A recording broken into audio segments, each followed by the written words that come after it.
Hello, this is Christian Dorer of Canto 1408, and I'm doing another podcast slash video. I call it a podcast even though I'm recording on my iPhone. I don't know if I have the right to call this a podcast, but this is a retrospective on the Nightmare on Elm Street franchise, which is honestly probably my favorite horror franchise. Now, my favorite franchise is Godzilla, but Godzilla, that crosses over a couple of different genres. As far as pure horror, Nightmare on Elm Street is my personal favorite franchise. And doing this podcast slash video with me is college professor and author William Burns. Hello. And my friend Jeremy. Hi. All right. Good introduction. For both of you. All right. So now let's start out with the original A Nightmare on Elm Street. Released in 1984, the film was written and directed by Wes Craven, who previously directed films like The Last House on the Left, The Hills Have Eyes, and Swamp Thing. Now, the story follows a 16-year-old girl named Nancy Thompson, who has been having these horrific nightmares about a man with a burnt face, who appears to have knives for fingernails on his right hand. Nancy eventually finds out that her friend Tina has been having the same dreams as her, and Tina ends up getting murdered. Now, you as the audience realize that it was actually this nightmare man that killed her, but her boyfriend Rod ends up getting accused of the crime. Throughout the film, Nancy continues having nightmares about this man, and she's not sure if she's going crazy or if there is actually something supernatural happening to her. Eventually she finds out that this man in her dreams is actually the ghost of a dead child murderer and a possible child molester named Freddy Krueger, who years before she was born was arrested but freed on a technicality, and you find out that the parents of the children that Krueger murdered organized a mob to go after him, and they murdered him and then covered up the crime. And it turns out that Nancy's mother, and possibly her father as well, were part of this mob that killed Freddy. Now, Bill, when was the first time you saw the original A Nightmare on Elm Street, and what did you think of it? I think I saw it about a year after it came out. I didn't see it in the movie theater, but I think I saw it about a year after it came out, either on VHS or on cable, one of the cable channels. But I had heard about it, obviously. There was a big marketing campaign for it on TV. Freddy was already sort of becoming a sort of a horror icon, even though it was only his first movie. And I was fascinated by it. I remember seeing the commercials and being just really wanting to see the movie. And it certainly did not disappoint me. I remember watching it and being like, this is horrifying. It was a horrifying film, you know? And I think one of the things that it gets to in the film, that the film gets to in some ways, is the vulnerability, right? Is that sort of the one time we're most vulnerable is when we sleep. And there's no way you have to sleep, you have to dream. It's part of, it's part of health, like, it's part of biology. So that's a horrifying fear, to think that you can't even escape, even in sleep, you can't escape from, this danger. And I just remember, I thought it was just a great movie, and enjoyed it so much. And I thought it was one of those things where, I was excited because a new horror franchise was born. What about you, Jeremy? Well, I remember, I think I first saw it in sometime in 2006 when I was about 12. I was a big horror fan from an early age, although, a lot of times I kind of got restricted as to what I could watch, because I was young. But, I remember I'd watch the trailer a lot, over and over again.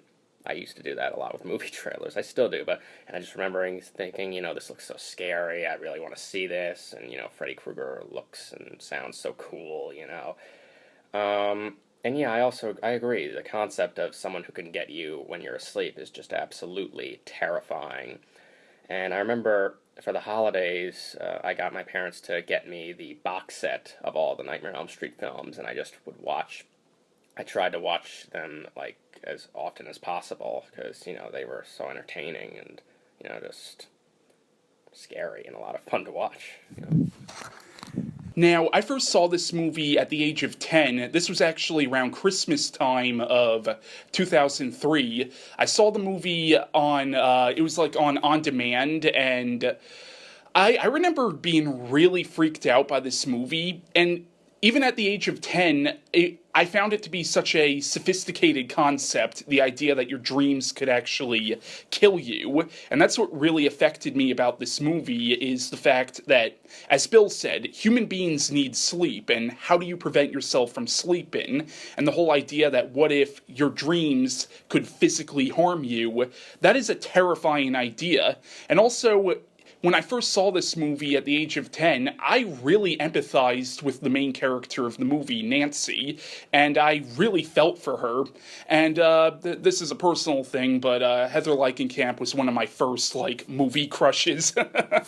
But yeah, this is one of my top 10 favorite movies of all time. And also, I don't personally like considering this to be a slasher film. I feel like that kind of, I don't want to say demeans it, but it kind of doesn't give it the credit it deserves, and I consider it to be more of a ghost film that just happens to have the trappings of a slasher film. But if I were to consider this a slasher film, this is definitely my favorite slasher film, and I personally like it better than Halloween, and I like it better than Friday the 13th, personally. Yeah, I would say it's definitely very high up there on the list of, best horror film series. And, I also empathize a lot with the Nancy Thompson character, because, she's going through this hell, and pretty much everyone around her is treating her like she's going crazy, when we as the audience know that's, it's quite the opposite. She's quite sane.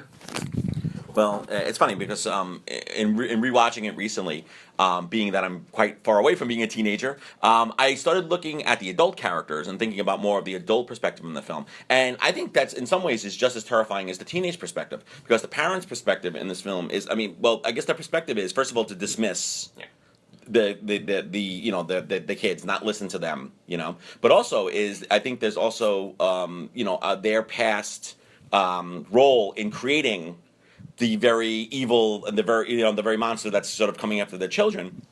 But I also think that there's a frustration here too, because how can parents defend their children from something that comes in dreams? Parents want to be able to protect their children from anything, right? Parents hopefully have this deep-seated need to protect their children from any threat. But what about a threat that something like dreams? Parents can't. That's something they can't combat, they can't defend. So in some ways, even though this is, there's a teenage perspective on this in terms of the horror, the teenagers are the ones who are the main focus of the horror, there's also that other layer of the parents' horror, of having to come to terms with, first of all, what they did to Freddy Krueger to begin with, to start this cycle, and secondly, the notion that there's nothing they can do to protect their children, right? You can't do anything about somebody who comes into their dreams or stopping them sleeping. Yeah, and I really think the film, one of the main themes of the film is really the idea of the child paying for the sins of the parents. I think that's probably the major theme in the film, and then again, Freddy Krueger was a bad guy, and honestly, I understand why the parents did what they did, but at the same time, though, what they did, they now have to pay for it, or more so, their children now have to pay for it. Well, it's just one crime over another crime, right? The idea that Freddy Krueger should pay for his crimes, but he didn't, right? And that's what got him off. And then they killed Freddy, so why shouldn't they have? If Freddy has to pay for his crimes, why shouldn't the parents have to pay for their crimes?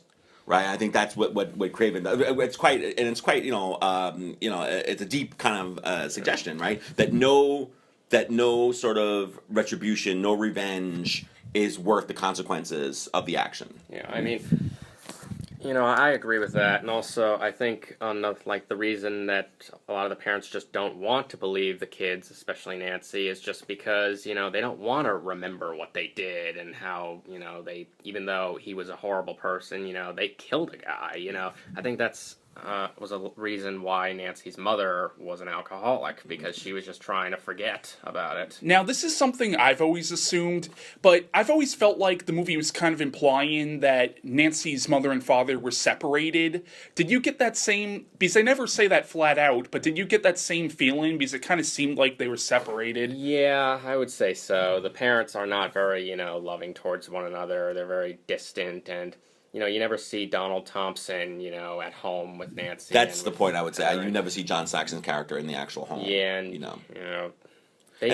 it's weird because in some ways, that adds to it too. The sort of the missing father, right? Because usually, in the traditional family, the patriarchy, the father is the one that protects. Yeah. So then you have Nancy, who is vulnerable because she doesn't have any father, and then vulnerable because that Freddy comes in dreams and is something you can't stop. Yeah, I mean, they act so cold to one another, and, when Donald Thompson's like, take her home, it's like, almost get her out of my hair, in a way. Yeah.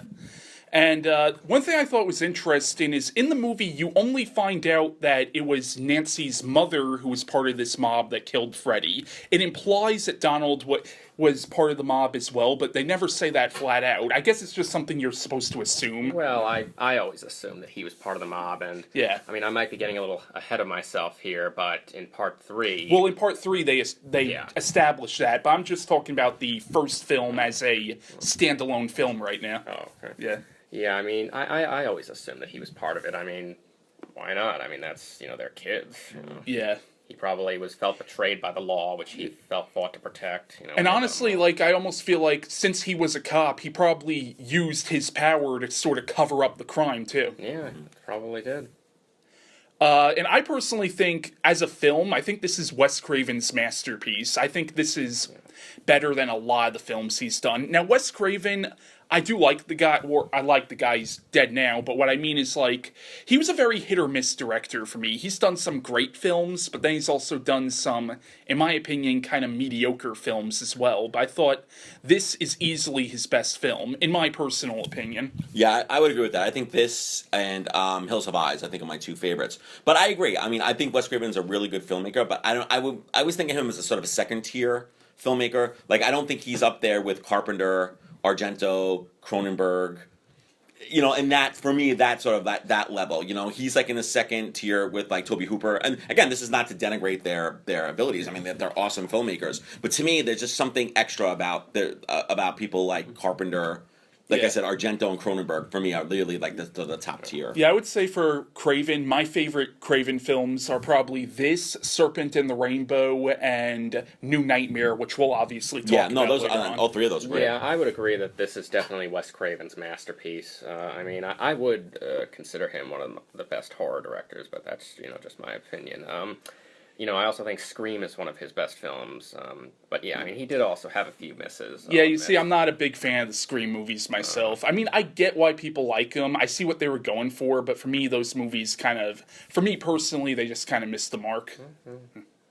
Yeah, I can see that. I think he was a really good conceptual director, but sometimes the concepts weren't fully developed. Something like The People Under the Stairs. Yeah. That's an interesting idea, and I think it could have been really good. But then I don't know if it was studio interference, or he became disinterested in the project, or maybe he bit off more than he can chew in terms of the concept itself. I don't know. Yeah, well, you see, with the thing with People Under the Stairs. Now, I do like that movie, but my issue with it though is it has such a powerful social message, but the movie's really goofy. Mm-hmm. And that's something I want to talk about is I feel like Wes Craven was never able to do tone that well. Because even this movie, even though I think this is easily Craven's masterpiece, throughout most of the movie it takes itself very seriously, and there's a real sense of drama in the film, but by the end of the film, when Nancy figures out that if she pulls Freddy out of the dream world, he'll become human again, and she sets up all those booby traps around her house, I thought that was a little, given what the tone of the rest of the movie was, I felt like that was a little out of place and a little cheesy compared to the rest of the film. But I don't know what you think of that. No, I agree. I agree. I think the movie could have been even darker in tone.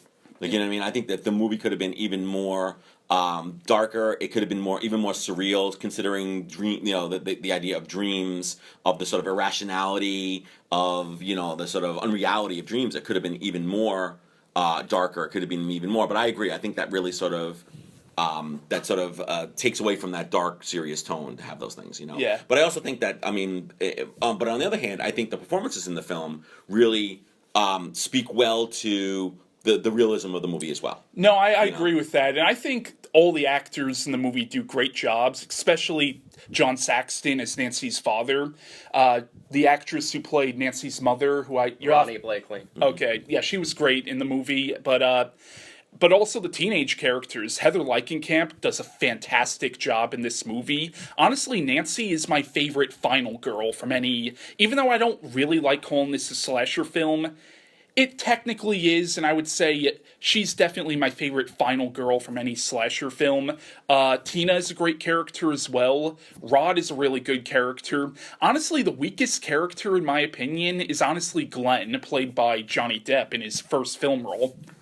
Yeah, I mean, I agree. The cast is very fun to watch, especially, of course, Robert Englund as Freddy Krueger. Something I've noticed about Robert's performance as Freddy in this movie, especially the first one, is that, his voice a lot, sometimes it'll be, like, lighter, like, more closer to his own voice, and then also, really nasty, like, deeper, like that. And, if I ever meet him again at a convention, that's something I want to ask, what was the idea behind that? Was it like to unease the characters and the viewer, or something? Yeah. I agree. I think that's a great point, Andrew. I think that, and that's funny because I like that higher voice. I think the higher voice that he uses, especially for the first murder when he kills Tina. Yeah. I think when he uses that higher voice, to me that's scarier than the lower voice that he uses. Boyfriend now. Yeah, exactly. You know what I mean? I think like the higher voice is actually is more terrifying because you expect a villain to have a deep voice and to talk like this, but when he used that like higher, almost whispery kind of like voice, that actually and I wonder why he stopped doing that. Like why maybe because it fell into a sort of a type in the other movies that there was an expectation that he would talk a certain way. Yeah, I mean, actually, it's funny because there's the scene, where Nancy gets licked by the telephone. That scene in the finished film, he's doing it with the deep voice. I'm your boyfriend now, Nancy. But then in the trailer, when I first saw, I remember it was in the other voice. So maybe they could have, in post-production, changed parts of it, or... Because I think he does do the deep voice on his own. But. Right. One thing I think is very interesting is you do see Glenn eventually get killed by Freddy in the movie, and you see Rod get killed by Freddy, and Rod does say that he's had dreams about Freddy, but I think it's really interesting that the only characters in the movie who you really see in the dream world with Freddy are the female characters. I don't know if that was done on purpose or not, or maybe they just... didn't feel like shooting scenes with Rod seeing Freddy or Glenn seeing Freddy, but I thought that was really interesting how it's only the female characters who you see really interacting with Freddy in the dream world. Yeah, and I think that's a good observation. And who knows? I mean, on one hand, you could say, well, in our society, women are seen as more vulnerable, so therefore we have more fear in the terms of women being attacked, that they can't defend themselves because of that stereotype. Or on the other side, maybe just budget constraints. Yeah. That could be. Yeah, maybe Wes Craven just didn't have any ideas for Rod or Glenn's nightmares, that kind of stuff. Yeah, I mean, but I think that really adds something to the film, and when you really stop to think about it, Freddy invading the dreams of these characters, especially Nancy and Tina, that's like the ultimate violation there. Like, he's invading their personal world, their minds. I mean, I'll be honest, that is one of my... I mean, I still love the movie, but yeah, that is one thing I'm a little disappointed with, that we never did see, Rod's nightmares or Glenn's nightmares. Me personally, I think it works better that way. I mean, it especially works great for Glenn because, like, Glenn, you could tell, says he doesn't believe any of this, but in the beginning, when Nancy tells Tina she's been having dreams about a guy in a dirty red and green sweater, he looks up. Yeah, I mean, I noticed that. He freaking had these...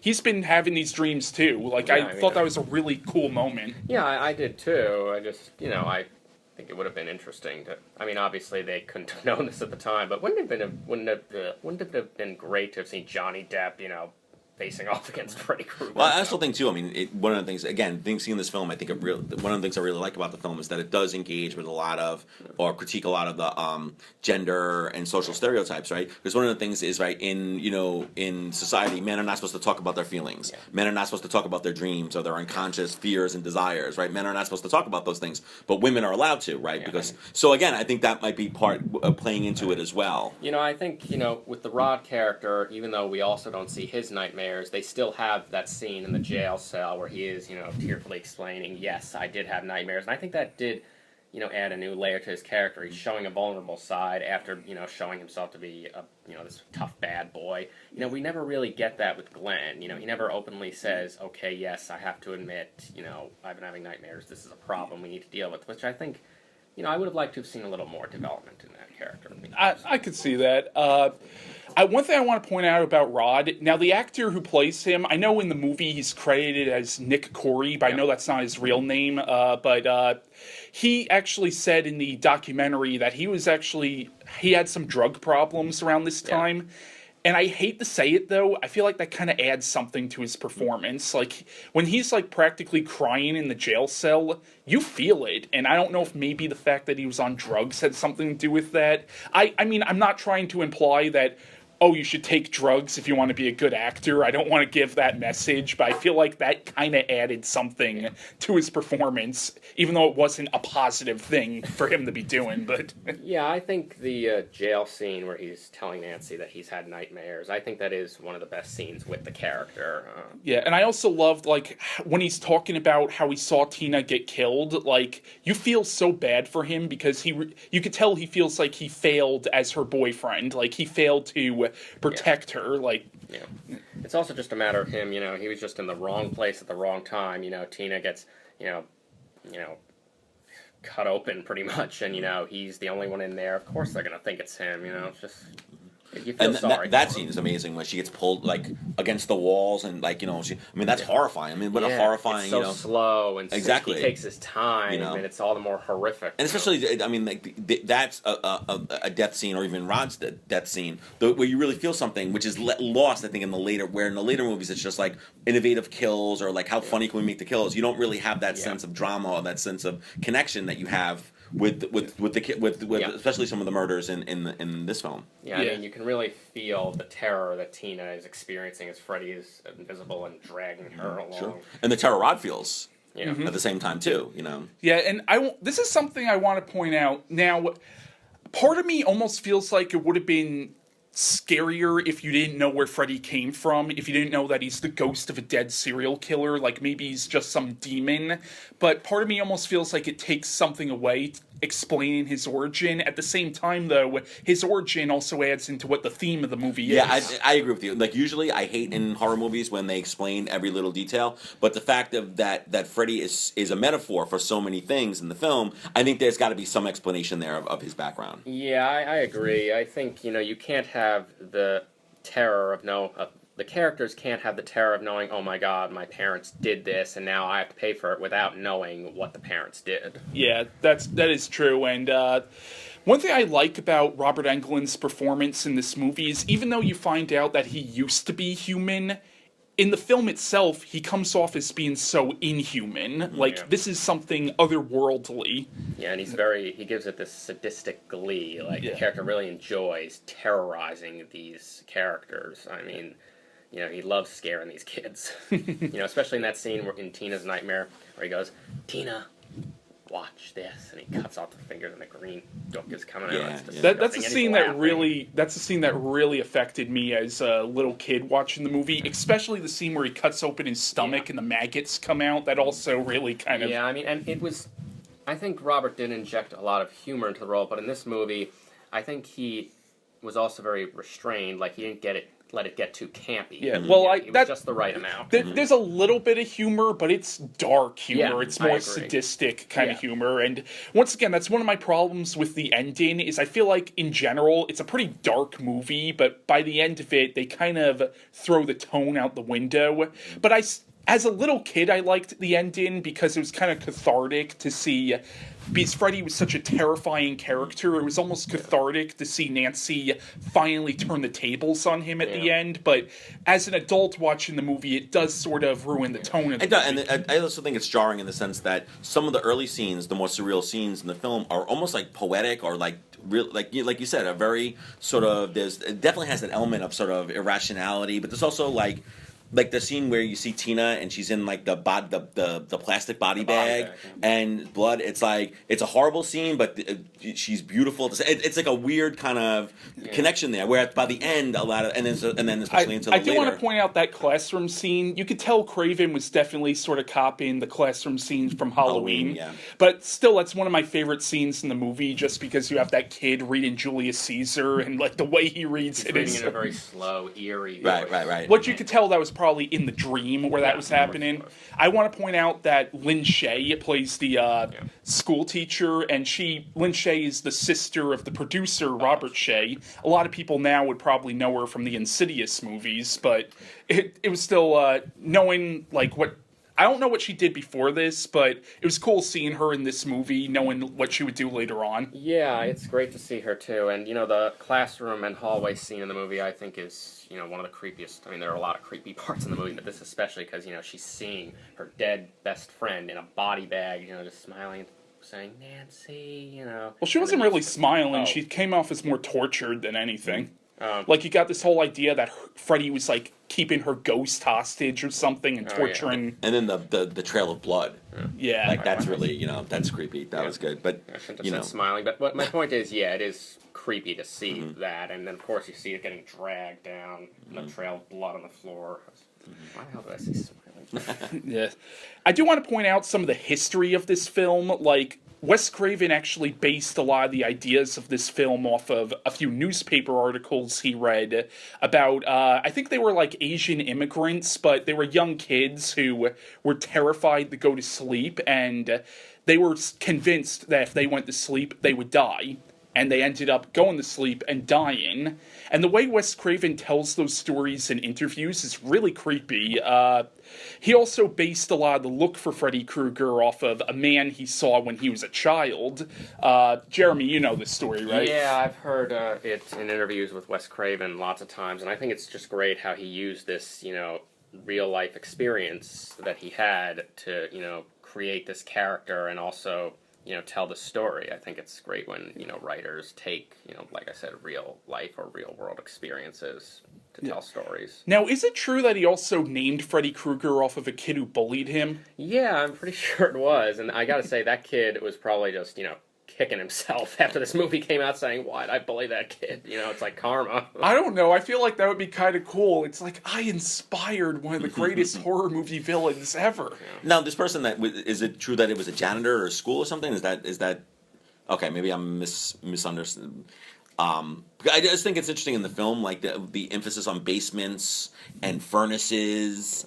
And that you get the sense that Freddy was a handyman because he can make like the glove and everything like that, Right. So I had heard wrong that it had been a janitor at his school when Wes Craven was a kid that he was scared of, but maybe that was just apocryphal story. I remember hearing that, but I remember Wes Craven just saying that as far as seeing that creepy guy outside his apartment, which is what inspired the look of Freddy.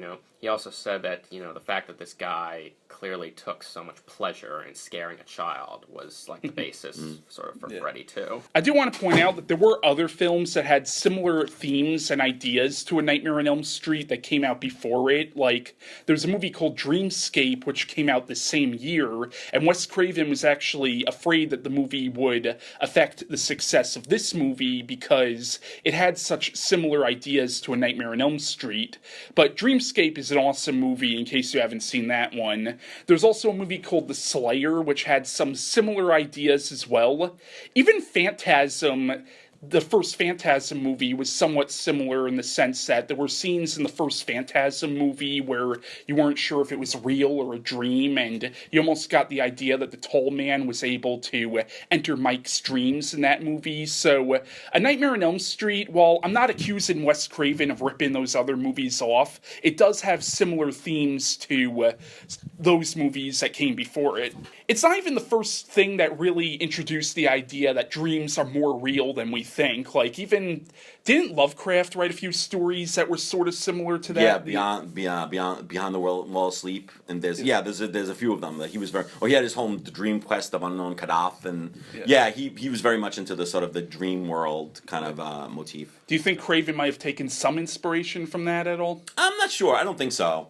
I think that Lovecraft's I can only think of a couple stories in which dreams are like horrific. He used it more as almost as a fantastical, as a place to escape to, not a place of horror, but rather a place of escaping from the mundane realities of our world.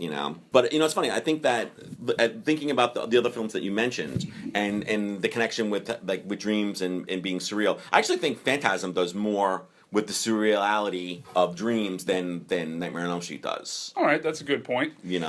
I do want to point out that this is the film that really made New Line Cinema, because New Line Cinema at this point was just an independent company. The only movie that they did before this I'm really familiar with is the movie Alone in the Dark, which is a great movie, by the way. I think they also distributed Evil Dead. I could be wrong on that, but I think they did distribute the first Evil Dead movie, but this is the movie that really made New Line Cinema a mainstream company. But it's funny because if this movie failed, this movie would have destroyed that company and probably would have ruined Robert Shaye's life. Yeah, I mean, the budget for this movie was incredibly small. Robert Shaye, in interviews, has described the making of this movie as a nightmare you couldn't wake up from because, they didn't have any kind of investors or anything. They didn't have a lot of money. The money to pay all the cast and all the crew members was coming out of their own pockets. So, yeah, as you said, if this movie had failed, their lives would probably be ruined. I mean,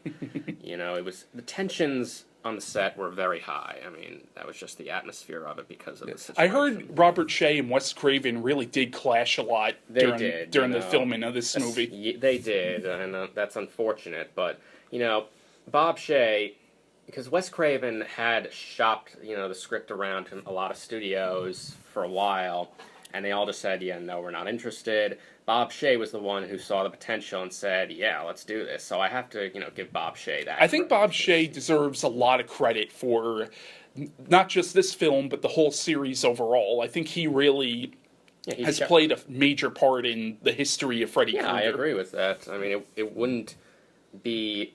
I mean, the series wouldn't exist without him. That must be said. Although I must say, he and Wes definitely argued a lot, and especially about the ending of the movie, because, Bob Shaye wanted it to have that hook, for a sequel. And I gotta say, I kind of wish Wes had won that argument. Yeah, that's one of my issues with the film is the ending is kind of like... I see what the ending was going for, but it doesn't really fit well with the rest of the series, and I do want to point out that I feel like there's a part of me that almost feels like this movie was somewhat spoiled by the sequels, because I really do feel like this could work as a standalone movie. I don't think it really needed sequels, even though I do like most of the sequels that were made to this. I feel like this really... because Wes Craven intended this to be a standalone film, and part of me almost feels like it would have worked better as a standalone film. What do you think of that? No, I agree. I think that because none of the sequels measured up to the or even got close to the first film in the sequence. So yeah, I agree with that. I also think that although maybe the idea or the concept of pulling Nancy's mother through the keyhole, the peephole of the door or whatever, it was a good idea. The execution just looks terrible, I think it's a blow-up doll that's getting pulled through the hole. However, I somewhat like that scene only because it kind of shows that this woman to Freddy is nothing more than a piece of meat or something, and that kind of makes it more terrifying. The fact that she looks so artificial being pulled through that window, it's like, it just shows that, humanity means nothing to Freddy Krueger. It just seems so tacked on, and I think it seems rushed too. Like it doesn't. Yeah. Like I understand what you're saying, and I totally get that. But from me seeing that scene, I don't get that. When I see it, I think, wow, that just looks cheap. Yeah. It makes it so confusing. It's like, well, did she not wake up after she brought Freddy out? Was that part of the dream? And how did she just come out and it's all of a sudden it's bright? Was it the mother's dream? Yeah. I wasn't quite sure. One thing that's interesting is in the movie, at the end, when Nancy brings Freddy out of the dream world, supposedly he becomes human again when you bring him out of the dream world, yet there is still some supernatural elements happening even in what is supposed to be the real world, because Freddy is on fire when he's attacking Nancy's mother. All of a sudden, Nancy throws the sheet over them and pulls it off, and Nancy's mother gets like sucked into the bed. And it's like, okay, are they in the real world or are they in the dream world? But I kind of feel like that adds to it. It's like the lines between dreams and reality have been completely blurred at this point. Yeah, absolutely. I mean, I still do like, though, the part where, after Nancy's father, comes up and they see Marge and Freddy sinking into the bed, and, like, her father just walks away in sadness, and then he, I like that part where he creeps up and rises out of the sheet, and then he tears it open. Yeah, that was great. He's burned, he's pissed off, and he just says, "No, you darn." And I love how she love doesn't that. even flinch at him at that point. I mean, I know I said before, about the change in voice, but I think the deep voice for that line really works, because he's enraged. He is dead set on killing Because him. I feel like he didn't expect Nancy to be able to overpower him. Yeah. Like, that was a surprise to him. Yeah, I mean, Robert's always good, and I think he was definitely the right actor for this role. He brings so much to it, and I just love how he's kind of embraced his following that he has. At conventions, and stuff. He's so great to the fans. I've had the pleasure of meeting him, and he's wonderful to me. He's great. I feel like we would be remiss not to mention Charles Bernstein's score for the movie, which is just phenomenal. Charles Bernstein, I think, is a very underrated composer. He also did the music for The Entity. I don't know if either of you have seen that movie. Yeah. He also did the music for... Have you ever seen Pigs?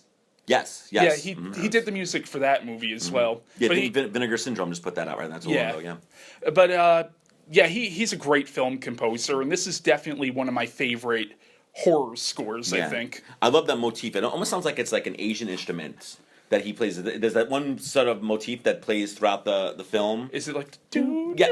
Do? Exactly. Yeah. Yes, that's exactly it. I love that. That is just it's so simple yet so disturbing at the same time. It sounds wonderful. Now, I wonder if did he come up with the jump rope song? I'm not sure.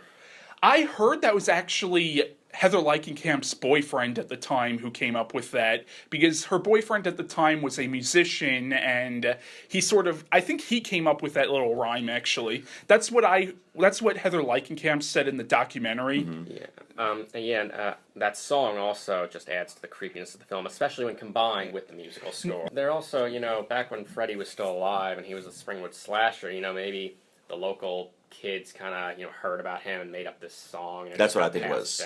Yeah, absolutely. And it's funny because in the film, it's almost like it's become part of like urban legend, and then that actually it's like one of those weird transference things where it was part of urban legend in a film, and then if I remember, like so many kids, they might not even seen the movies, yet they know that song. They seem to like all the kids. I have a little cousins, and they've never seen the movie at all, yet they know for some reason they know that song. Now I would like to introduce Mark Allan Gunnells, who is a horror author, and I've reviewed several of his books before, and he's also contributed to several of my videos in the past, and this is a little audio clip of him giving his thoughts on the Nightmare on Elm Street series, and specifically the first movie. The Nightmare on Elm Street series is probably my favorite horror series. I grew up in the 80s when we had what I called the Big Three franchises: Nightmare on Elm Street, Friday the 13th, and Halloween. My favorite single movie from those series is the original Halloween by John Carpenter.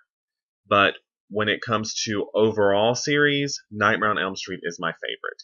I think because the dream aspect made it so imaginative and creative, and it could go in so many different directions, more than just a killer with a knife. The first Nightmare on Elm Street, written and directed by the great late Wes Craven, I think is a wonderful film. The concept alone, the man who hunts you in your dreams, and if you get killed in your dreams, then you die in real life, that's ingenious. It's simple, yet ingenious, and it had so many possibilities and so many directions it could go. It had a great atmosphere, that first film, a very oppressive, a very suspenseful atmosphere, some great characters. Heather Langenkamp as the heroine Nancy, I thought, had the right combination of strength and vulnerability. She really made you root for her. There was some family drama going on that I thought added to the story, and I just thought it was a really well done movie. Now I would like to introduce my friend Chris, who is supposed to join Bill, Jeremy, and I for the discussion on the entire series, but unfortunately he couldn't make it, so I ended up recording his audio separately. And here's him giving his thoughts on the original A Nightmare on Elm Street. So there's no denying this one's a classic, obviously. What was so cool about it was such a unique idea. The idea that, all right, this dude got taken out by all the parents in Springwood, and now he's just coming after their kids in their dreams, which is such a scary concept, especially when you really think about the idea of like somebody coming after you in your dreams, and it's not a dream to some degree. He is physically, like, corporeally coming after you, and you will die if you die in the dream. And the fear of that is really what fuels the first one. Obviously, you grow used to it with the sequels, but with the first one, it's a real, like, smack in the face. Like, holy shit, that would be the freakiest thing ever. And the character of Freddy is just so unique and so distinct because, like, you got this horribly scarred guy who's got knives for fingers, and the fedora and the Christmas sweater, as a lot of people call it.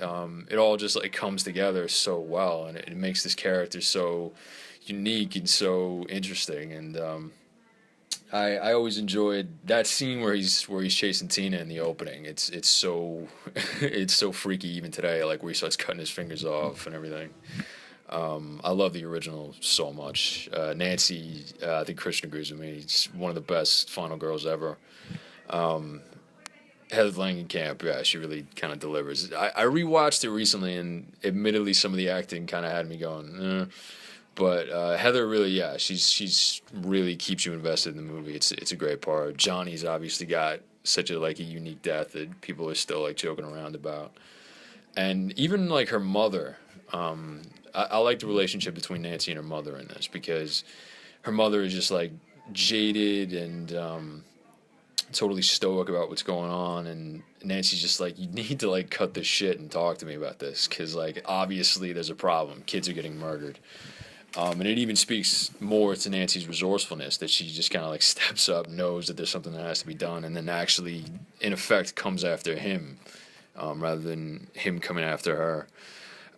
It's just a great horror movie. It's just such a brilliant concept that was so well executed and had such great characterization. And that's why it stays a classic even today. And here is my friend John giving his thoughts on the first movie. First one is a really, really good film because the concept behind about a killer killing in your sleep is really, really scary. And Robert Englund, he makes this. He is Freddy Krueger. It's hard to like imagine anyone else playing Freddy but him. And Heather Langenkamp, she's a strong female character who you really feel sorry for, like because she loses a lot of her friends. She loses her boyfriend. And I have to admit, Johnny Depp, wow, like it's just amazing how like where he started his career before he was like a big shot, and it's people probably look back at this film, they think to themselves, wow, I worked with Johnny Depp, I just didn't know it at the time. Now we move on to the sequels to A Nightmare on Elm Street. As I mentioned before, I kind of feel like the first Nightmare on Elm Street really does stand on its own, and there's a part of me that almost feels like the first film was hurt by the sequels, even though I do like the sequels. Now, talking about Nightmare on Elm Street as a franchise now, how do you feel like the franchise holds up? Before we get on to each of the individual sequels, how do you think it all works as a franchise? I mean, I think it's okay. To be honest, when I first saw the sequels back when they came out, I think I saw most of them in the movie theater. I think I was, as a teenager, I was looking for more sophisticated horror, something a little bit more with more content. So, like, when each sequel came out, and it seemed to me that they seemed to be diluting the initial sort of darkness and the initial surreality of the first film, I was really sort of disappointed with each sequel. I was more and more disappointed. So then it kind of really colored my view of the whole series, and that's one of the things. It's like I think it did color my view of the first film because of how diluted I felt that the initial message got. But having rewatched them recently, they're a lot of fun. I think they're a lot of fun. They're at least they're entertaining. I don't think there's a boring movie in the batch, and they're entertaining. Yeah. I mean, even the most lesser entries in the series at least were creative. I can give them that. But yeah, I mean, as the series went on, they upped the camp to an unbearable level and just, like, stopped taking it seriously, pretty much, which I didn't think was a good idea. Yeah, and you see, for me, it's like, I do like the sequels a lot. I do feel like they sort of took something away from the first one. At the same time, though, I feel like the series in general has more imagination than most horror series you will find. And also, I think in general, as goofy as some of the sequels got, I still feel like the Nightmare on Elm Street movies in general had sort of a deeper theme to them than a lot of other slasher films. But I will say I do consider the sequels to be slasher films. I don't necessarily like calling the first movie a slasher film, but the sequels I would absolutely call slasher films at this point. Well, let's start now with the first Nightmare on Elm Street sequel, A Nightmare on Elm Street Part 2, Freddy's Revenge, which came out in 1985, even though in the timeline it actually takes place 5 years after the events of the first movie. This one is actually sort of a possession movie where Freddy Krueger, in order to come back from hell, has to take possession of this young boy named Jesse in the film. Now, Nightmare 2, I think, is a very underrated sequel. I don't like it as much as the first one, but I think it does go in a different direction, which I really appreciated about this film. And I actually think it's a lot smarter than you might be expecting for a slasher movie sequel, and it's actually a pretty subversive film. There's a lot of undertones in the film, which of course we're going to talk about, but what do you think of Nightmare 2? Well, I'll tell you, I saw it originally when it came out, and I remember being very disappointed in it. I mean, I was a teenager when I saw it. I was very disappointed in it. You know, I really loved the first movie. Very disappointed in the second one, except for like the pool party scene. I thought that was neat, you know. And I kind of dismissed it until later on when I saw the documentary about Nightmare on Elm Street, the series, and the director talked about sort of those subversive themes and everything. And I was like, wow, and then rewatching the film, I was like, wow, actually, it's very good. You know, it's like one of those examples where sometimes when you get additional information or context, it changes your viewing. It really changes your opinion about something. I think that's what really happened with this film. Now, I agree with you. Now, I really look at it now and see, wow, it's actually really interesting things going on in this film. And you see, for me, it's like when I first saw this when I was 10. I actually saw this, interestingly enough, 6 months after I saw the first movie. And this still kind of freaked me out at the age of 10, but I didn't pick up on a lot of the subversive themes until I was a teenager myself. And I mean, looking at it now, though, there's so many things in the movie that, yeah, the gay undertones in the film should be kind of obvious, like the dance scene, which I kind of love that scene, though. But I think it's a very good film, and I think it's a much deeper film than you might be expecting. But, Jeremy, what do you think of Nightmare 2? Yeah, I mean, I like it. You know, I know a lot of other people hate it, and I think the main reason for that is because it kind of broke the rules, as they say, you know, because a lot of it is Freddy coming into the real world. Well, you gotta understand, this is still early in the franchise. This is before a lot of the rules were established, and this is something I want to point out is I feel like too many horror fans get so hung up on what the rules of something are, and I feel like when you introduce rules to something supernatural, that kind of takes something away, though. And there's an irony to that too, where in this series where there should be no rules because there are no new rules in Dreams, that people are so concerned about rules in a series in which rules should not have anything to do with what's portrayed. No, I mean, I still like it. Yeah, well, I kind of, my interpretation of Freddy being able to use his powers in the real world was, okay, since he's possessing Jesse, he's able to use some of his dream powers in the real world now. I mean, I get that, and, you know, like I said, I still enjoy the movie. You know, I definitely think I like how Freddy was still dark and terrifying in this movie, unlike in later sequels, you know. And yeah, it has some great scenes, you know, especially the part where he, you know, just comes at Jesse and kills Grady. That's actually something I want to point out, is I feel like this one has a real body horror theme to it, and I would almost see... I feel like if David Cronenberg ever did a Nightmare on Elm Street movie, it would probably be something like this. I mean, this is like if Cronenberg did Freddy Krueger. That scene is just so horrific and so, you know, good for this movie, perfect for this movie. You know, you see the eye in his throat, and then you see the knives slowly and painfully coming out of his fingers, and then Freddy just rips out of him. Right. And it's funny because it's like, but it goes back to something you were saying about the first movie, Christian, is where you have scenes like that, and then you have scenes of, like, you know, canaries bursting into flame. Like, the tone is all over the place in the movie. You know, and also, another thing I want to point out is, you know, some of the, besides Jesse and, you know, the main characters, there's also, I want to point out his family, who I just find so odd and bizarre in their behavior. But I want to point out his father is Clu Gulager. Yep, that's Yeah, right. I'll get to that in a sec. But in the very, not the very first scene, but like in the first scene we see them as a family at the breakfast table, they hear their son upstairs releasing a blood-curdling scream, and they barely react to it. It's like, that's just part of the day, you know? Hey, I wake up like that every morning. Yeah, I think the daughter, like, says, "Oh, Jesse screamed," or something, and she's like, "Oh, Jesse's up," you know, and the father just, like, goes back to reading his newspaper. Yeah. It's like, your son just screamed, do something. Yeah, there's actually Mark Patton, who plays Jesse in the movie.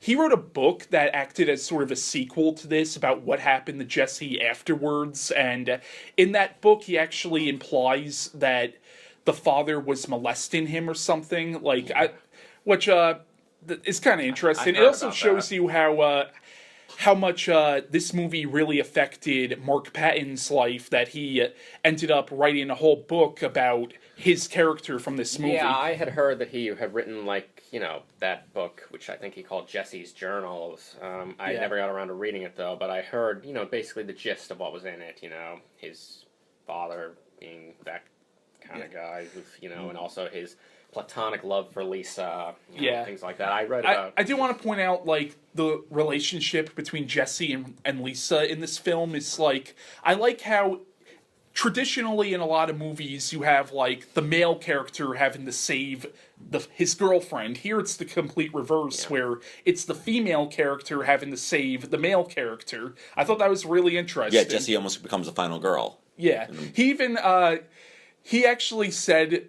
Mark Patton has actually called himself the first male Scream Queen because he is the actor is gay, and I thought that was really funny. Like, you could tell, like, he has a lot of respect for this movie, Mark Patton, and you could tell this movie really affected his life, I think. Yeah, when they were doing the Never Sleep Again documentary, they really worked hard to locate him because he sort of, like, dropped off the face of the earth. They had really just a hard time finding him. I mean, they found him eventually. He was living in Mexico, like, doing, you know. But I think that just shows, you know, I mean, I think it's great that they found him because, you know, he gave a lot of great stories in that documentary. I also love Robert Russler in the movie as Jesse's friend Grady, who is one of my favorite characters ever. I just love Grady in the movie, and I love how their relationship starts out very antagonistic, where it almost comes off like Grady is going to be a bully in the movie, but no, he's actually a really awesome character. Yeah. And I especially love, like, when Jesse is clearly having a psychological breakdown, he's trying to calm Jesse down, like, hey man, you want to go bowling or something? Like, you could tell he really does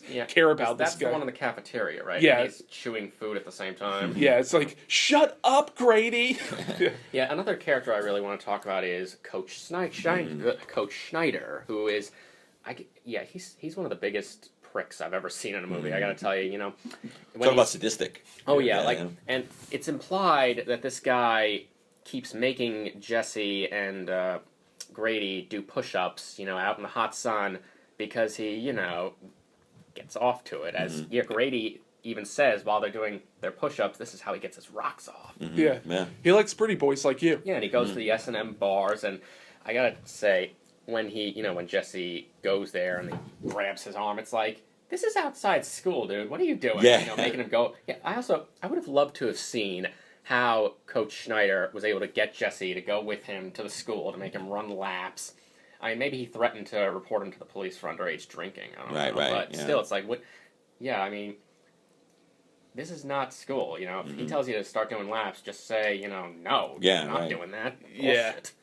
I do want to point out the actor who plays Coach Snyder. I forgot his name. Marshall Bell. Yeah, he was also in Stand By Me. He played... he's in a lot of things. He was he's a character in a lot of things. I wrote to him a few times. Wow. Yeah, Okay. he was nice enough. He was in the Christmas episode of Tales from the Crypt and All Through the House. Okay. He played the husband who the wife murders. Oh, yeah. Right. He also was in Manhunter. Like, he was the cop who brought Will Graham to... he was in a lot of things. I remember seeing... house. Yeah, he's in a lot of things. Yeah, he's a very popular character actor. Yeah, his death scene in the movie is an interesting one because not only does Freddy possess Jesse, he also possesses all the gym equipment. Yeah, absolutely. It's kind of funny.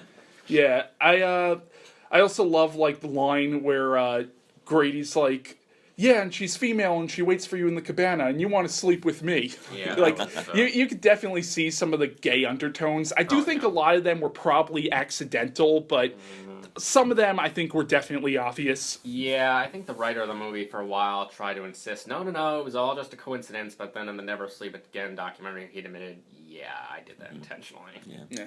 But then again, like I did point out the dance sequence in the movie. At the same time, though, there were a lot of movies in the 80s that had a lot of homoerotic undertones to them, so I don't know. Top Gun. Yeah.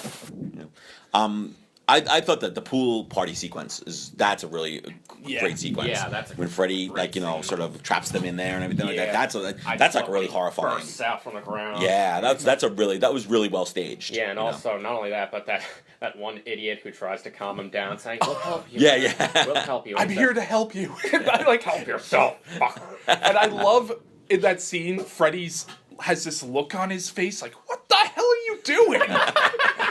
I know, it's hilarious, but in a good way, not in a campy way. I don't know, I feel like it's somewhat unintentionally hilarious. I do like that pool scene a lot, but I feel like that also sort of takes away from the scariness of Freddy, because it's like, one of the things that made the first movie so creepy was the fact that every time you saw Freddy kill somebody, it was that person and Freddy alone. Right. And you've got this real idea that they were, like, Nancy was really alone in her fight against Freddy. Here it's like, you have Freddy attacking all these different kids, and it's like, I don't know, it sort of takes something away, I think.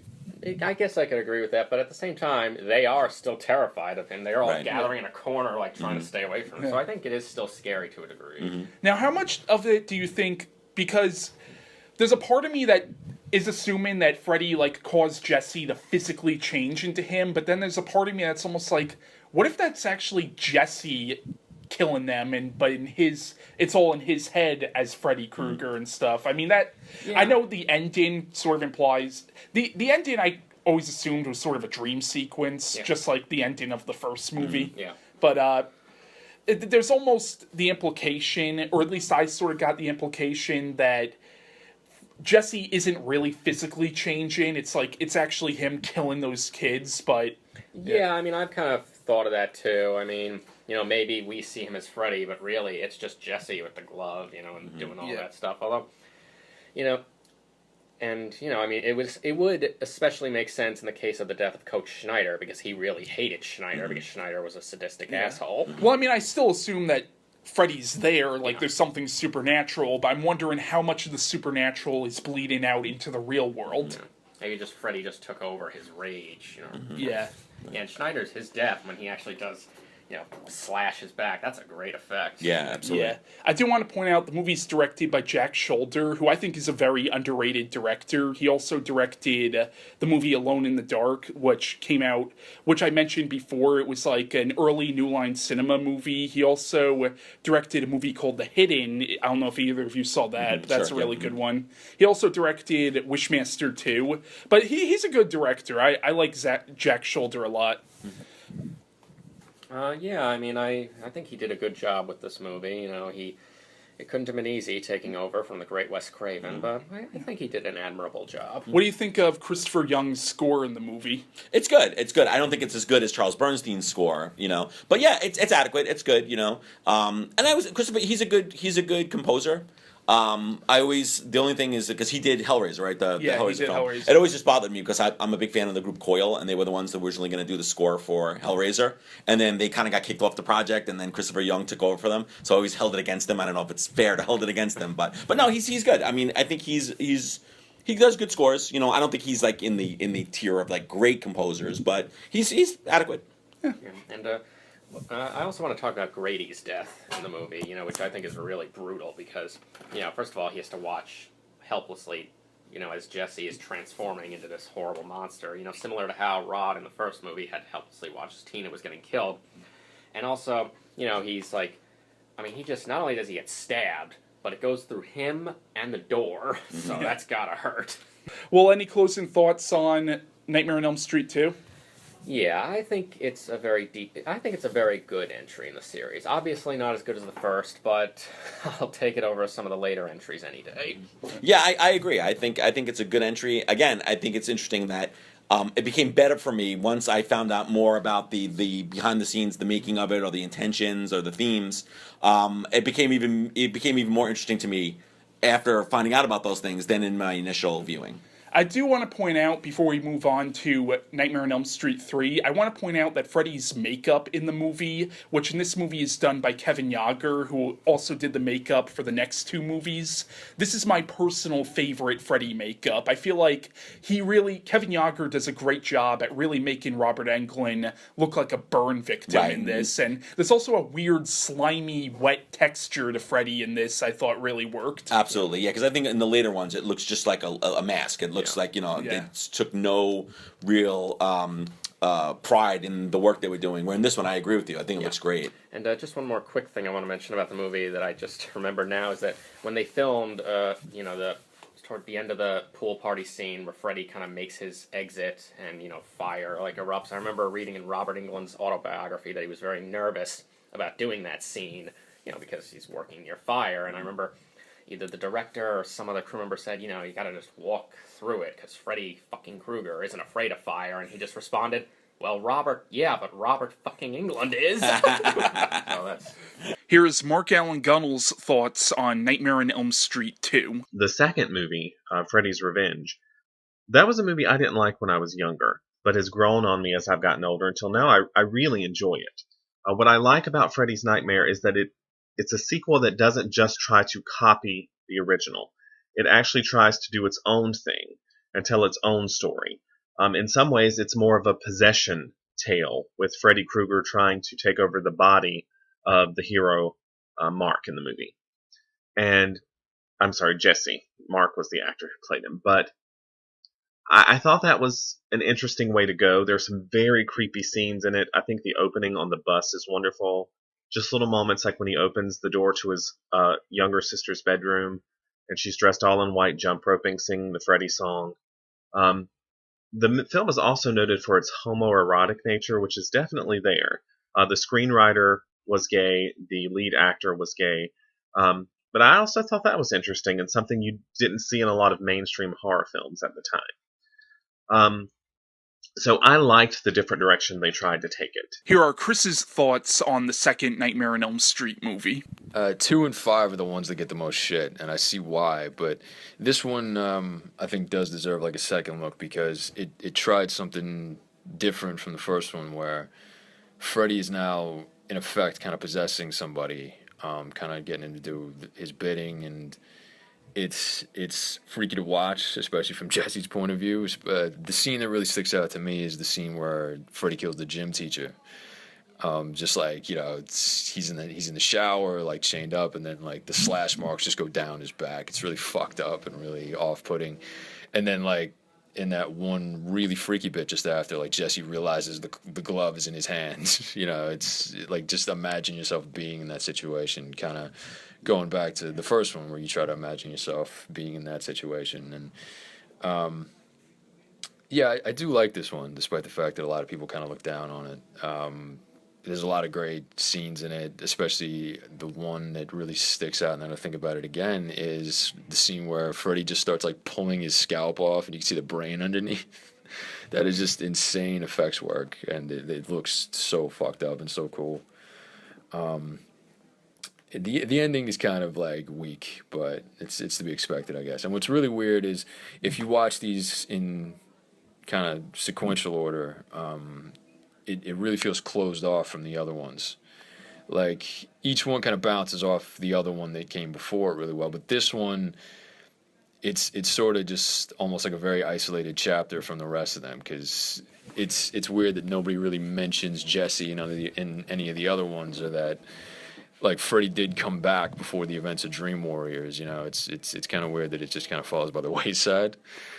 Maybe they were doing that because they felt nobody thought highly of the second one, but I enjoy it, and it definitely deserves a second watch. And here are John's thoughts on Nightmare 2. I think it's a decent sequel. I mean, it's not the best of the series, but it's a pretty decent follow-up and solid. The character Jesse, just like Nancy in the first film, very likable, and you very root for him. You feel bad how Freddy's trying to take over his body to become Jesse, and you're like, oh no. And Jesse and Kim Myers' character have good chemistry and good relationship, and when you look at her, she kind of resembles a little bit of Meryl Streep when you think about it. That's the reason why she got this part, because people said that you look like Meryl Streep. That's why you're in this movie. Now let's move on to A Nightmare on Elm Street 3, Dream Warriors, which is a fan favorite, and I think it's definitely one of the better Nightmare on Elm Street sequels, even though I think I like all of the films in general, but I think this is definitely one of the better ones in the series. This one I think is interesting because it's the beginning of Freddy becoming more comedic. At the same time, there's still a darkness to the film. Freddy's still dark in the movie. I think the film is a really interesting blend between horror, a little bit of comedy, but also a lot of drama as well. There's a lot of, like, really good, like, teen drama in the film, and the film really does touch on a lot of really serious issues like teen suicide and drug use, and I think it's a phenomenal film in general. Now, the film is co-written by Wes Craven. He came back to do this one. It's also co-written by Bruce Wagner, who I know is ended up being an author, and I think he also wrote the David Cronenberg film Maps to the Stars. Mm-hmm. And it's also co-written by Frank Darabont, who would go on to become a pretty big director, and it's also co-written and directed by Chuck Russell, who right after this would do the remake of The Blob. But yeah, Nightmare 3 is awesome, but what do you guys think of Nightmare 3? Yeah, I like Nightmare 3, but you start to see the beginning of the formula. Yeah. That, you know what I mean? It becomes, that's really where the formula for the rest of the sequels really sort of, originated from. But I agree. One of the things two things I really like about the movie. One thing is the performances. The acting in the film, I think, across the board, you get really great performances from a lot of the cast. And also, this is a film in which I think the imagination and the horror really come together really well, where it's not so cliched, it's not so stereotypical. So yeah, it's very enjoyable. I don't know how scary I found it or how horrifying I found it, but it's entertaining, it is imaginative, and the performances are really raise this up above maybe. And this film might actually have the best acting performances out of the whole series. Yeah, I would agree that this is definitely one of the best entries in the series, and the acting is very good all around. Each character, they definitely do have their own distinct personalities, which I like.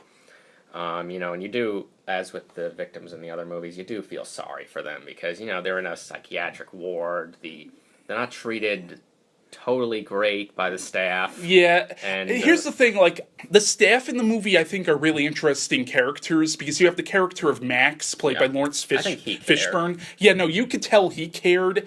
It's really the head nurse, like Sims, who I felt like she was such a bitch, but at the same time I sort of got it. From her point of view, I think she thought she was. I kind of compare her a lot to Nurse Ratched because Nurse that's Ratched. You can get. That's really what they were going for, I think. Yeah, I definitely got a Nurse Ratched vibe with the character of Sims in this movie. I mean, I wouldn't necessarily compare her to Nurse Ratched. She wasn't purposefully trying to inflict, emotional distress on them like Nurse Ratched was, but she definitely was she was kind of cruel, and she really didn't listen to them as much as she should have. And yeah, she's really hard to be sympathetic, to have sympathy for, I gotta tell you. And then there's also this one staff member at the institution I want to talk to you about. He's really a minor character, but he's also an asshole. He's the one who harasses Taryn. I hated that guy. Yeah. Honestly, I wanted to see him get killed by Freddy. Yeah. I know that wasn't going to happen because he wasn't really part of that, but still, it's like, he was such a piece of shit. He knew that she was a former drug addict. And the fact that he's actually hitting on her is kind of disturbing because that character is supposed to be an adult, but she's supposed to be like a teenager, so it's kind of disturbing. Yeah, and he even says, who's going to believe a junkie like you? Yeah. It's really awful. Yeah. And what I like about this one, though, is it definitely plays up more of the fantasy aspect of the series.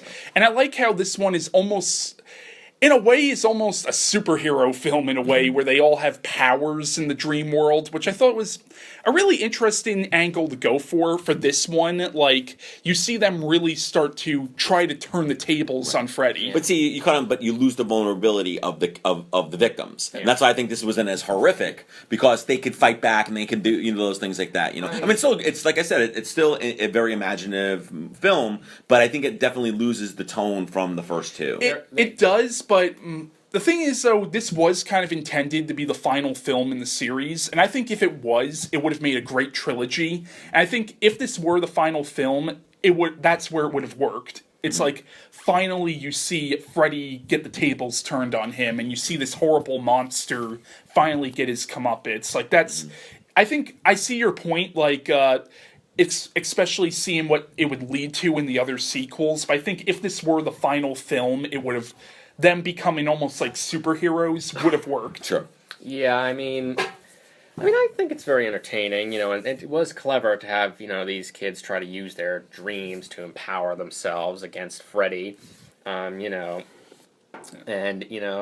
I also, the performances are very good from everyone. You have Heather Camp coming back. And Robert Englund, and also John Saxon, who is great as always. Yeah, Patricia Arquette, right? Yeah, Patricia Arquette, yes, this was one of her early roles, and she's very good as Kristen, very vulnerable and timid, and I think that works for the character. But also very strong, too. Yes, she does find her strength later on, and, John Saxon, he makes a perfect, no-nonsense tough cop. I think he plays that role very well, messed up, he's an alcoholic. It was probably because, of what happened in the first film, he wants to kind of drown out the guilt of not believing Nancy and having to Marge with, alcohol. I want to point out the character of Neil Gordon in this movie, who I think is probably one of the unsung heroes of the Nightmare on Elm Street series, because he's actually the one who kills Freddy at the end. Even after getting the shit kicked out of him by the skeleton. Absolutely. Which was definitely a Ray Harryhausen tribute there. Yeah, the effect, it's pretty good, although... The effects in the film are good. Like, I thought one of the most... Yeah, a little dated, that's true. But one of the... you see, I hate the term dated, because it's like saying, oh, how dare this movie that came out in the 80s doesn't have effects in it. No, it's I don't mean it like that. Yeah, I think it's more like thinking about the technology there. It was kind of like, but, for its time, it was actually cutting edge. But, like, the one part where, like, Freddy's fingers become, like, the syringes. Yeah, that was like that's like a horrifying effect, that scene where with Terrence's death, I especially like because he's he's in her head, so obviously he knows about her past, so he's able to recreate that seedy kind of absolutely that she obviously used to go to. That's a great point. I just love when he says, "Welcome home, Terrence." Yeah, Welcome home, Terrence. That's a great line because this is your home. You were a drug addict, so welcome back. Yeah, and I also like how they really establish more Freddy's backstory in this, where you find out that he was the son of a nun who was raped after being accidentally locked up in the mental hospital, and I thought that was really interesting, introducing some of Freddy's backstory, but I don't think they did it enough where it ruins the mystique of the character either. Yeah, I agree. I think that's a good point.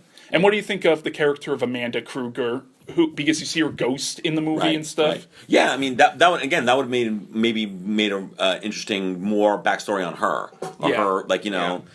But no, she was great in the film. I thought that she, again, another great performance. Was the movie originally? Was there a different concept for the film originally? Yeah, Wes Craven and I believe Bruce Wagner, they had written a different draft than the one that was used for the final cut, and I believe it was supposed to have been even darker. Okay. The characters were a little different from what they were in the final cut.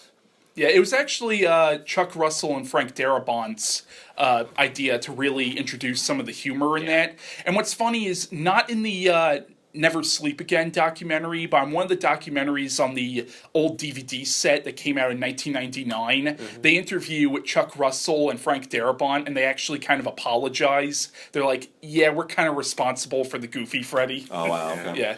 Yeah, this movie is definitely where Freddy's personality definitely starts to, appear, which I do think the personality kind of took away from the character.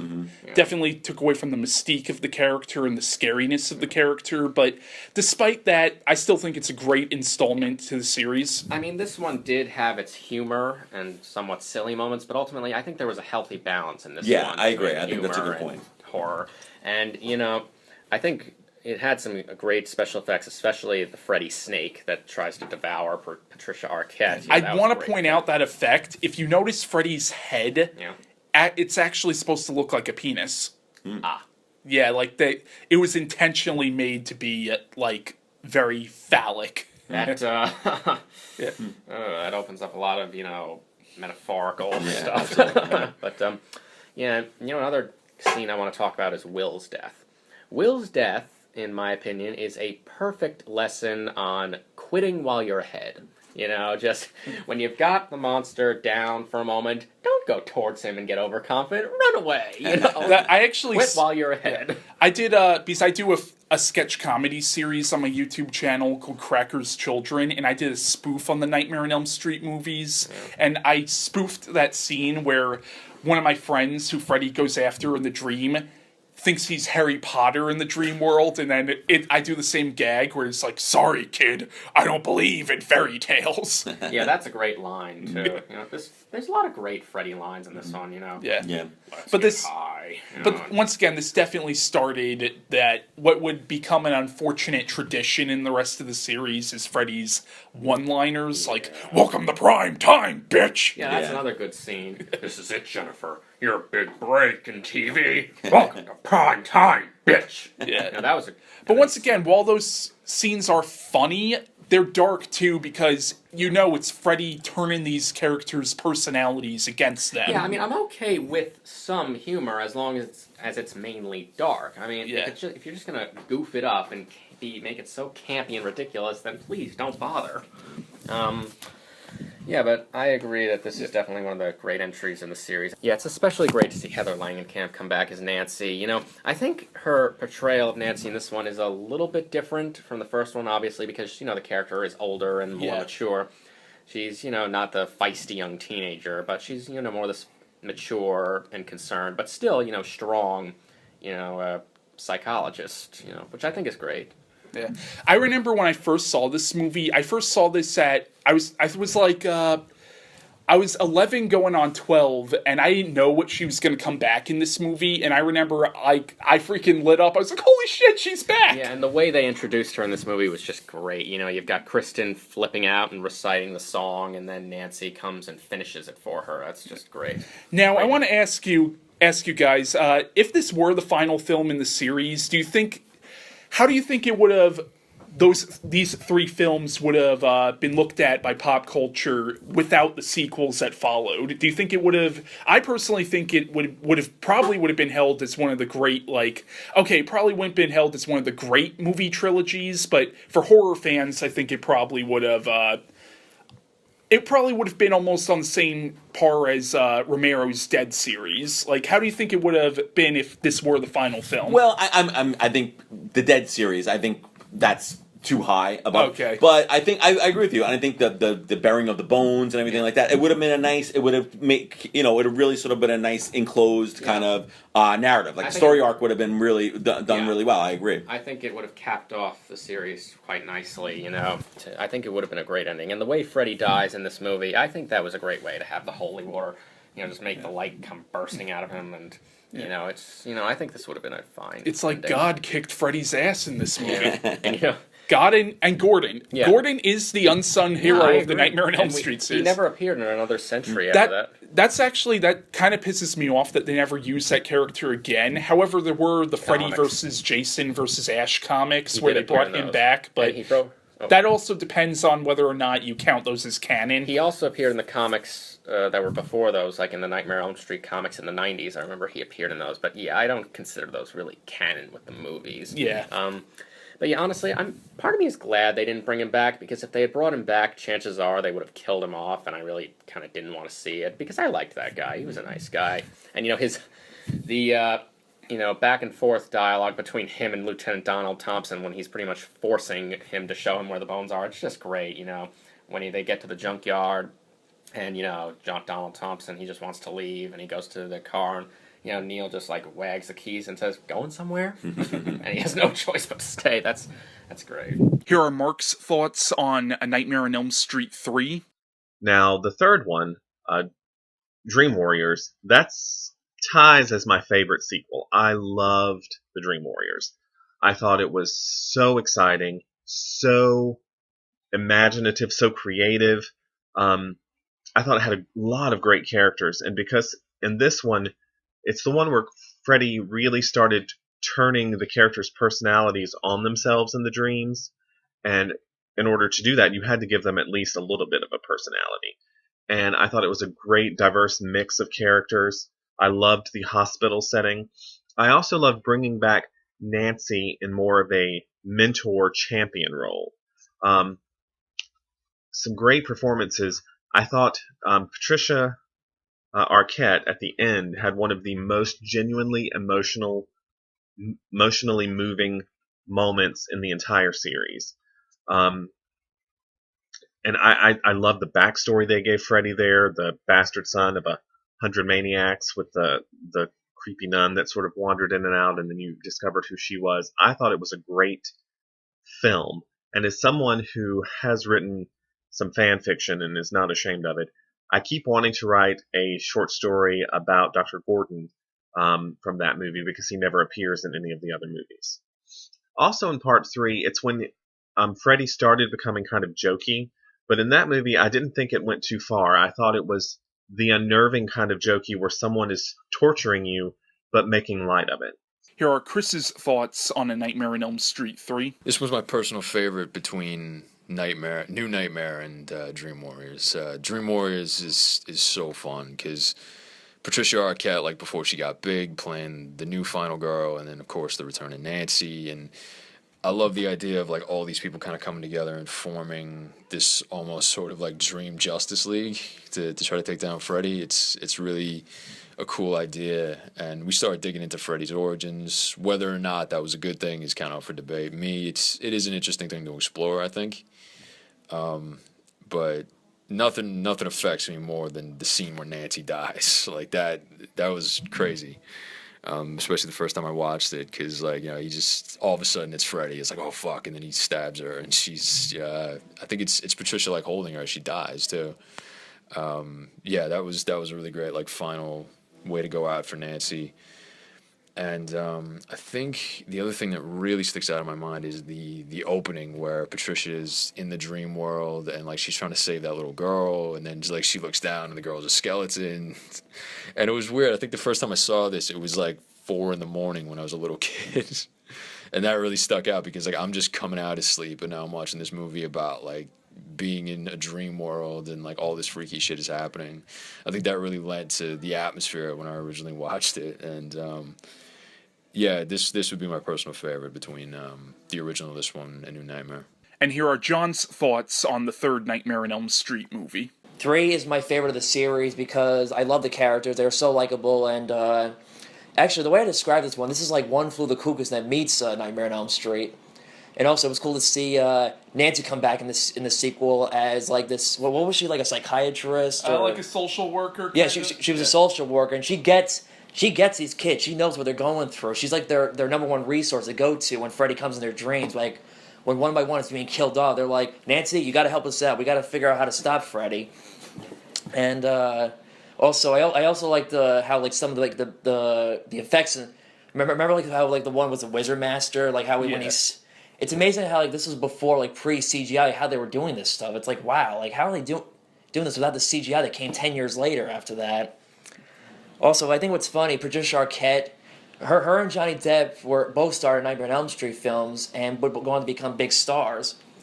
Then after that, they did Ed Wood together, and when the scene like when they're on a date, realize they have so much in common. I make a joke of that scene like, we were both in Nightmare on Elm Street.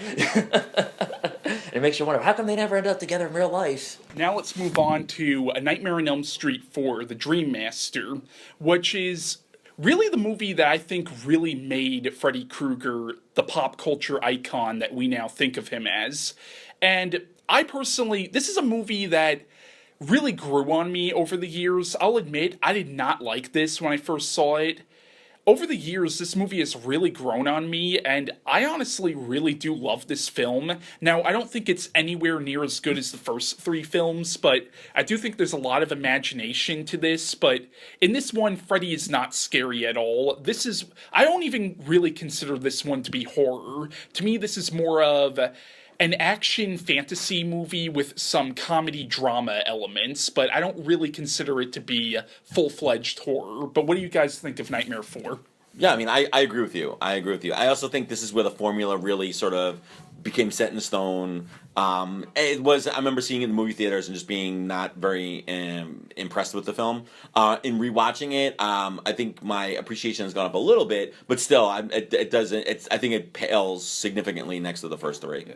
Oh, it absolutely pales in comparison to the last three, especially the first one. Yeah, this is definitely where, in part three, as I said, they had a healthy balance of humor and horror. In this one, the humor just starts to completely take over, and the balance is just... And the humor is not that funny. That's the thing, too. I mean, if you're going to do humor... Make it clever. It's not even that clever. It's like so on the nose. It's so dead on. Yeah, but I kind of find it to be funny. For some reason, I've always found Rick's death to be hilarious, where he's like, "Ninja warriors need no eyes." Yeah, he was originally supposed to just die in the elevator. Yeah. I don't think... Yeah, but they were running out of money for the effect for that, so then they just came up with... that whole dojo thing at the last minute. Yeah, I don't know. What I like about this movie, though, is I do like the characters, even though they are a little cliched at this point. Like, you have the jock, you have the nerd, but I love Alice in the movie. Like, I honestly want to say Alice might be my second favorite Nightmare on Elm Street protagonist. Of course, second to Nancy. I thought Alice was a great character, and I do like the characters, even though they are a little stereotypical. I still like them, and I cared about them. I didn't want to see them get killed. But what do you guys think of the characters? I think they're total cliches, stereotypes. Okay. I was like not interested at all. Where you have something like in the first film, where you have you actually care about the characters. They're much more realistic to me. They're much more likable in that first film than in this film. Like I just was waiting for them to die. In this film. I don't know. Maybe it's because I've kind of grew up on this movie. Like, I saw it first when I was like 14, and I've watched it multiple times. I think the characters just sort of grew on me, and maybe I look for more depth in the characters than there actually is. Like, maybe I'm just reading into it more than there actually is, but I do think it's a very well-made movie. Like, Rennie Harlan does a fantastic job in this movie. I love some of the sets in the movie. Like, they really do a good job at making the stuff that takes place in the dream world really look surreal. But what do you think of that? Rennie Harlan, I think, did a very good job directing it, especially given that, he was under a lot of pressure. He was afraid that any day Bob Shaye was going to fire him. Yeah, Bob Shaye and Rennie Harlan hated each other. Yeah, I mean, especially with Rennie Harlan, he was really tried as hard as he could to get this job because at the time he had almost no money. I think he said he was living in some rundown place, eating beans out of a can, and he had to wear, like, the same clothes all the time, So he didn't take no for an answer. He just kept showing up at the New Line Cinema offices, and they eventually said, you know what, he seems to have a lot of stamina, that he could get this movie done, so they hired him. What do you guys think of the recasting of Kristen? Because in the movie, Kristen comes back, but instead of being played by Patricia Arquette, she's played by Tuesday Knight. What did you think of the recasting of Kristen? I mean, Tuesday Knight does an alright job, but at the same time, it just would have been so great if they could have gotten Patricia Arquette. I think Patricia Arquette's a very underrated actress too. Yeah, I liked her in something like True Romance, and I think she's a very underrated actress. So that is disappointing that she didn't come back. Yeah. At the same time, I understand they couldn't get her, so it's like, okay, I can't really fault them too much.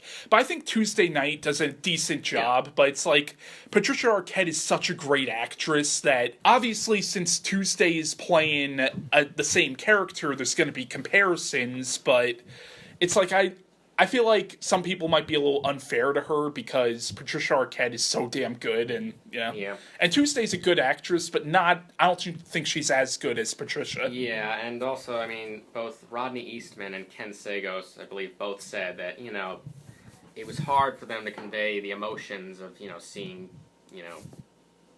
for their characters to be interacting with Kristen again because it just wasn't the same as when they were acting with Patricia. Mm-hmm. Yeah. And what did you think of them killing all the Dream Warriors off before you introduced the new set of characters? I mean, it's a shame that they had to do that. It's like, you brought them all back just to kill them off at the very beginning. I mean, if they had to do that, couldn't they have at least done it like midway or towards the end of the movie rather than just killing them off right at the beginning. Like sort of how they handle it with Nancy, even though I was sorry that to see her go. Right. Yeah, I do want to point out there is a reference to Nancy in the film because right after Kristen gets killed, you see her grave, and it's right next to Nancy Thompson's grave and Donald Thompson's grave as well. Yeah. I thought that was a really nice callback. Yeah. I mean, I was sorry to see both those characters get killed off in part 3. Yeah. They were great characters to watch. Yeah. At the same time, I understand it because that was meant to be the final film. But once again, I still really like the film. I do love the soundtrack for this movie. I especially love, like, for some reason, that little montage in the middle when Rick is doing his kung fu training and they play the song Anything, Anything, I thought was really funny.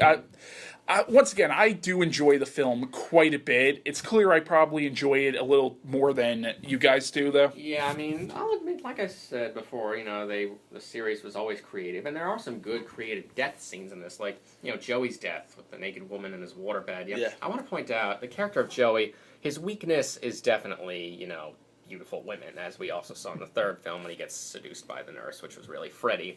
Yeah. It's like, dude, when you see that, don't give into it, run away. Yeah, really, yeah. You should have learned that from the previous time. Yeah, it's like, yeah, right. It's like, fool me once, shame on me. Fool me twice. No. Fool me once, shame on you. Fool me twice, shame on me. Yeah. And I also want to point out, this movie kind of adds to the stereotype of the black guy always getting killed first because Kincaid gets killed first. And I love Kincaid. I forgot to mention that when we were talking about Dream Warriors. I've always loved the character of Kincaid. And it was a shame to see him get killed off first. But this does sort of add to that stereotype, which I want to point out that is a myth, I would say, in general, because I could maybe count on one hand the amount of horror movies I've seen where that's actually happened, but unfortunately, this is one of the movies where that actually happens. Yeah, I mean, Kincaid's a great character, and Ken Sagos, who I met at Monster Mania, is a very nice guy. So yeah, I was sorry to see him get killed off so soon. Now, was this around the time, I don't know if you guys know, but there was a that was the Fat Boy song, Are You Ready for Freddy? Yeah, that was that song, that music video was definitely taken off of this movie. Right. Yeah. I remember seeing the record. It looked cool. The record looked cool. Freddy! That music video is hilarious. It is. Though. It's awesome. Yeah, the Fat Boys are awesome. Totally underrated. Around the same time, there was also the Freddy's Nightmare TV series, which I've only seen like 1 or 2 episodes of it. I remember it being pretty poorly made. It was. I think there was only maybe... Well, there was that one episode where you found out you found out more backstory about Freddy. Yeah. 1 or 2 episodes or something like that. I don't know if it was a 2-parter. Freddy was usually like the Rod Serling. Right, exactly. But there was usually involved. But there was maybe 1 or 2 episodes where he was. I could have sworn watching it. I remember seeing it at the time. Yeah, it was like an anthology show. Yeah. It was kind of like a there were a few episodes that involved him, but most of the times he was just the narrator. Exactly. Beginning and ending. And the stories weren't very good. Yeah. But I think that all really came from this movie. I think Nightmare 4, this is where Freddy became the pop icon. Right. This is where, like, you look at Freddy, like, he's almost like Mickey Mouse in a way. Yeah. Well, that's funny. I think this is one of the first, maybe, I guess you could correct Universal Horror, because they merchandised Universal Horror stuff. Yeah. But it wasn't, I don't think they merchandised it at the time when those Universal movies came out. It was afterwards. But I think I'm wondering if this is one of the first horror movies in which merchandising was contemporary contemporary with the actual film coming out, because I remember there was Freddy dolls. There was this really cool one where it was like a big doll, and it you could change his clothes and his face and everything like that. But I'm wondering if this was the first horror movie that really had extensive merchandising. I mean, I do agree where it was definitely the one that really started to show Freddy as a pop culture icon. I mean, I believe Robert Englund said that when they were filming the beach scene, they were in his trailer, and I think they were done for the day. The makeup artist was taking his makeup off, and this horde of fans was just pounding on the trailer. And then even after he kind of tried to appease them by coming out, signing autographs, they even followed him on his way home, like they were chasing him along the highway. Wow, okay. Yeah. Really crazy. All right. So, any closing thoughts on Nightmare 4? Yeah, I mean, it has another creative death scene was, of course, I think Debbie's death scene where she gets turned into a cockroach. I think, as someone who is afraid of bugs. That one really got to me. I mean, especially the way they did it. Oh, I forgot to bring up the special effects in this movie were done by Screamin' Mad George, who I think is a great effects artist. He also did the effects work for the movie Society. I don't know if you ever saw that movie. The Brian Johnson movie. Yeah. Yeah, that's a great movie, but yeah, the effects work in this movie is amazing, especially Freddy's death at the end, where the souls of his victims start tearing out of him. Yeah, and I mean, I just, seeing the cockroach arms coming out of her, ripped off arms, it's terrifying. Then when she accidentally trips and falls into that, goo and it tears off her face and you see the cockroach underneath, it's horrific. And I just love when Freddy it's revealed he's holding the roach motel and he's like, they check in, but they don't check out, and then crushes it and you see the goo. Which was, at the time, it was a popular advertising. I don't know if it was like Black Flag or one of the bug, one of the bug spray companies. That's how they advertised the roach motels or whatever, and so it was a reference to that. And of course, this is also the movie where his puns really started to get out of control, especially after he sucks the life out of Sheila, he's just You flunked. Yeah, you flunked. Yeah, that's terrible. Do you want to suck the face? No. Want to suck face? No. Yeah, it's disgusting. Hell, no, wait. Time for a spin, lovebirds. Welcome to Wonderland, Alice. That actually worked. That actually worked because her name's Alice, and it's like it's a dream world like that. Yeah, okay. Worked. Yeah, no, I agree. That one was good. I also like. But you see Freddy doing kung fu at the end. It's like, it's awful. It's cheesy, but once again, this is a movie that's grown on me, and I do enjoy the film a lot. But once again, I know you guys have somewhat lower opinions of it than I do. It's still entertaining to watch, and I do love his line, "How sweet, fresh meat." Yeah, that's a good line. I thought that was a big. That was. I remember in the commercials on TV and things. That was like a big. That was a big. Catchphrase for the movie. Yeah. Alice is a great character, I think. Here is Mark Allan Gunnells' review of A Nightmare on Elm Street 4. Now, part 4, The Dream Master. That was the first film I ever saw in the theater when I was younger. And because of that, it holds a special place in my heart. But I'm not really a fan of that one anymore. I think it's when the series really started to take a nosedive. The basic story of Freddy trying to get revenge on the children of the people who murdered him, that got lost. We started to go off in a different direction. The characters were a little more goofy and stereotypical to me. And the humor, that's when Freddy really started just to become like a one-liner jokester kind of character. Wasn't a big fan of that shift. There's still some great set pieces in that movie. The overall story is still interesting. I just don't think it's particularly well made. And I think the director, Rennie Harlan, had been in music videos previously, and I think that shows. And it seems a little too bright, too energetic. It loses some of the atmosphere that I think maybe earlier ones were. Here is Chris's review of A Nightmare on Elm Street 4. So Dream Master is definitely the one that I can take or leave, honestly. I feel like a lot of people probably assumed that I'd say Dream Child or something like that, but this one, Rennie Harlan's directing. You're going to get something worthwhile to watch no matter what, especially with the junkyard sequence. That's a lot of fun. One of the downsides is we lose Patricia as, I forget what her character name is. Kristen, there we go. We lose her, which sucks. Tuesday does a decent job replacing her, but it does suck that we lose Patricia. That's the thing about this one is that there's not much that sticks out of my mind outside that. It's definitely the one that I could take or leave out of all of them. And here's John's review of A Nightmare on Elm Street 4, The Dream Master. 4, I have mixed feelings about because there are some things I did like and some things I didn't like. Like, for instance, I didn't like how they killed off some of the characters in the first film, and also how Tuesday Night, she was okay, but I liked Patricia Arquette, but again, she didn't come back in this film because she was pregnant. Understandable. I wish what they had done is they should have kept the characters from the third film alive a little bit longer until the end. Then Freddy kills, and that would have worked out a little bit better for me. But that's just a personal opinion. And Lisa Wilcox, I have to say she was a really fun, cool character. In some ways, you could relate to this character. You feel like you were like this person in high school. You were shy and And also, I find it interesting. I thought it was interesting how like when the people that she knew, her friends, after one by one kept dying, she kept like inheriting their like their what would you say she was Like inheriting? their dream powers and also some aspects of their personalities. Right. Like I thought it was funny how like when she talks to one of her friends and she's smoking, she goes, "I don't smoke," because she's like figuring out, like wondering like why am I like acting like this all of a sudden, and then until later she realizes, oh, it's because every time Freddy kills somebody, I keep inheriting their powers and their dream. Oh yeah, I liked the brother. The brother was actually pretty cool because he did karate in the basement because I used to do karate all the time, and also when the girl, what was that girl's name who bench press who. Debbie. So when I see a girl bench press, sounds good to me. Now we come to A Nightmare on Elm Street 5, The Dream Child, which was actually my first Nightmare on Elm Street movie. My aunt had this on VHS, and I remember she showed me, I think I was probably maybe 4.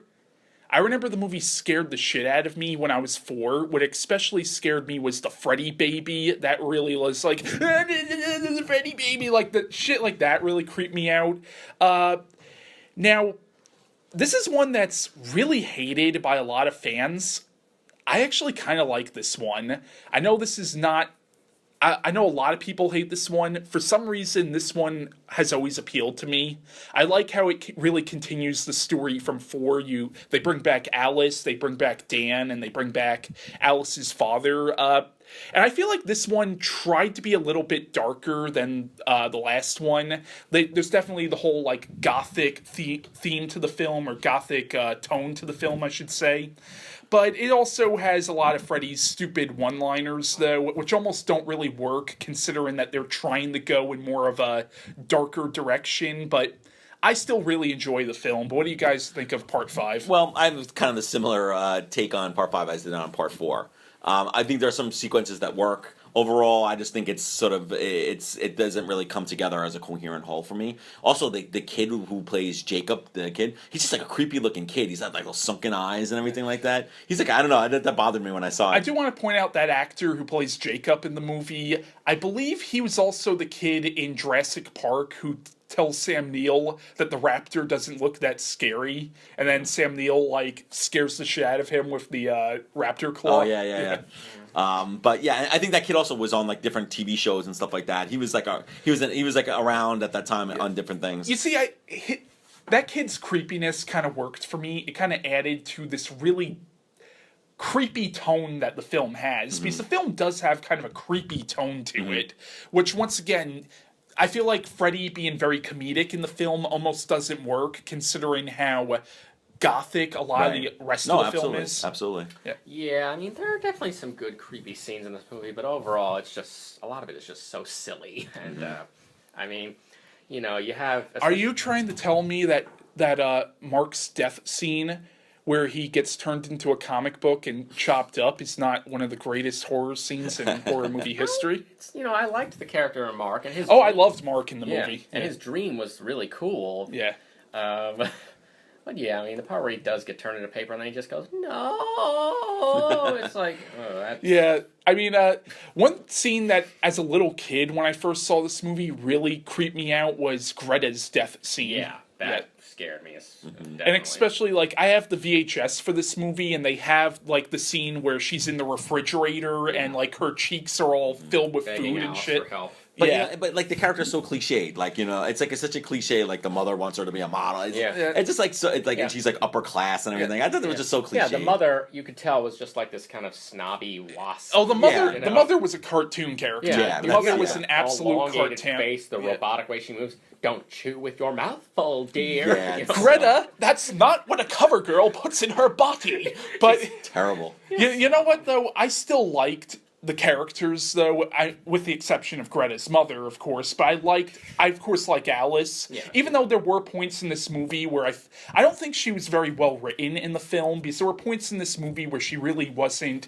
doing herself any favors by talking about Freddy around people who would have no idea what she's talking about, like, and then, like, but I liked how they brought back Dan and they killed him off like that. They killed him off so I want to point out Dan's death scene in the movie is very H.R. Giger inspired, the way he turns into, like, like he becomes part machine. I like Greta in the movie. I mean, I like the characters, but I could see why people might find them to be cliched, though. I mean, I like the character of Mark because I'm also a comic book fan, but, you know, the character I couldn't really stand in the movie for most of it was Yvonne, who was just so annoying. You see, I never minded Yvonne. I never minded her at all. I mean, I get it. She's trying to be the professional, especially since she works at a hospital, but it's like, you know, so... Like, before Mark died, it's like 2 of your friends have suffered mysterious deaths. And you still don't believe and it, yeah. Even right. Mark, the one who was at that point still alive, you know, he has these mysterious cuts on his hands. Don't you think you should at least try to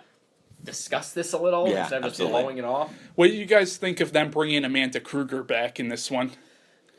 I think it's effective, although, you know, in the third one, she's presented as an old woman. Here, she's presented as younger, which I think they're trying to show different forms of her throughout her life. Well, that makes sense because it's like she's a ghost. She doesn't have a physical body. So I actually thought that was some of the most effective sequences with her. Yeah. You know, with her. So I actually thought those were some of the better scenes. Hang on. Although I have to say, you know, it's said that, you know, she hung herself after Freddy's trial and that her body was never found. But it's like, well, then how'd they know that she hung herself? Yeah, good point. Yeah. Holy shit, you're right. I never even thought about that. It's like, yeah.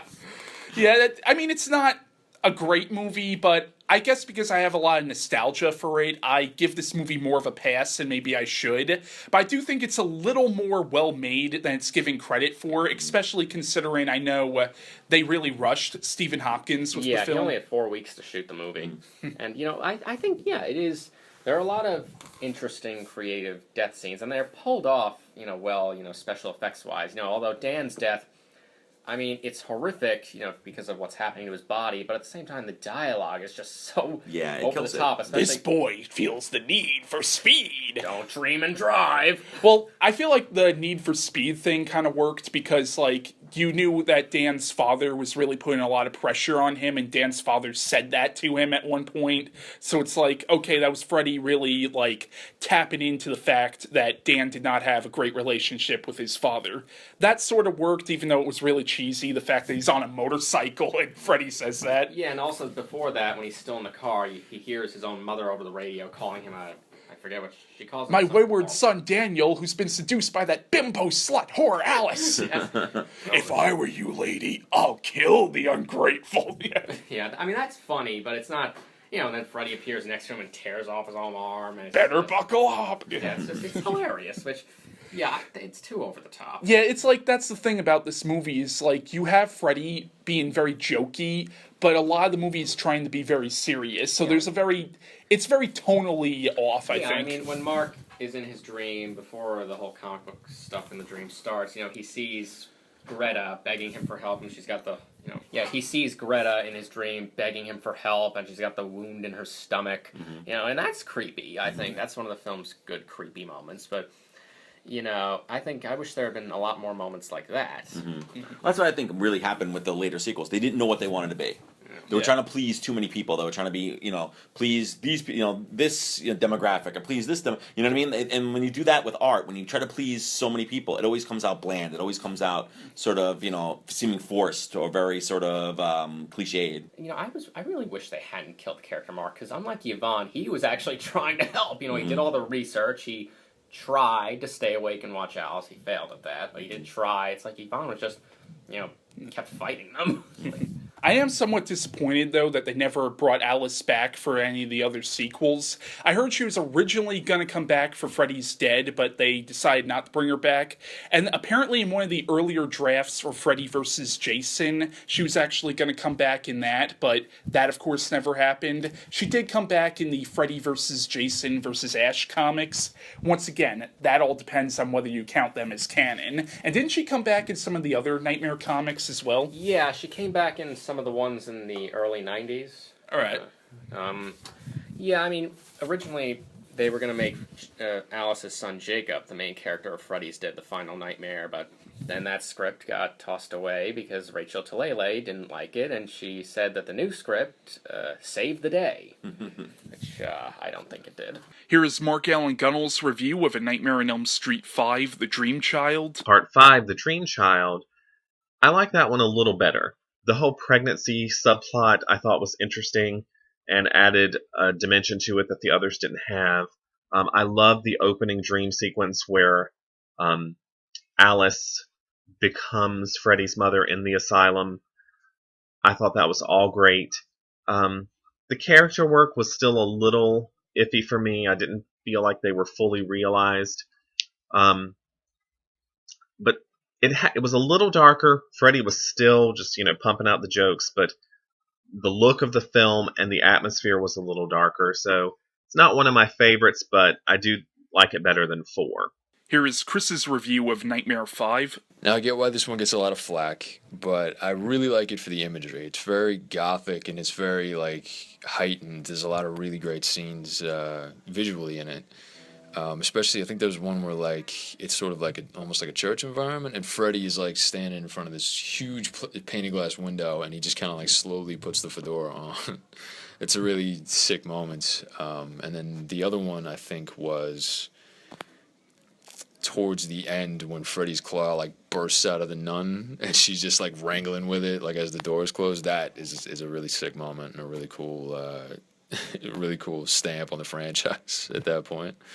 So yeah, admittedly the story is kind of the idea of this baby kind of being the impetus for the whole thing. That's an interesting concept, but overall I really like this one just honestly for the way it looks and the way it feels. Beyond that, it doesn't have a lot going for it, so I see why people find it empty, but I enjoy it personally. It's cool to watch. And here are John's thoughts on the 5th Nightmare on Elm Street movie. I thought the plot of Lisa Wilcox's character, where Freddy's trying to be reborn with her baby, is interesting, and the character who was a big comic book fan was my favorite. He was he kind of reminded me in some ways because I'm a huge diehard comic book fan myself, and I thought when Freddy kills him in comic book style was probably one of my favorite kills of the Nightmare series. My least favorite character of the series was Yvonne, I think is her name. Yvonne. She was so annoying that you felt like that she was going to die in the film, but surprisingly she doesn't. I guess maybe they just thought, hey, let's have her survive in the series.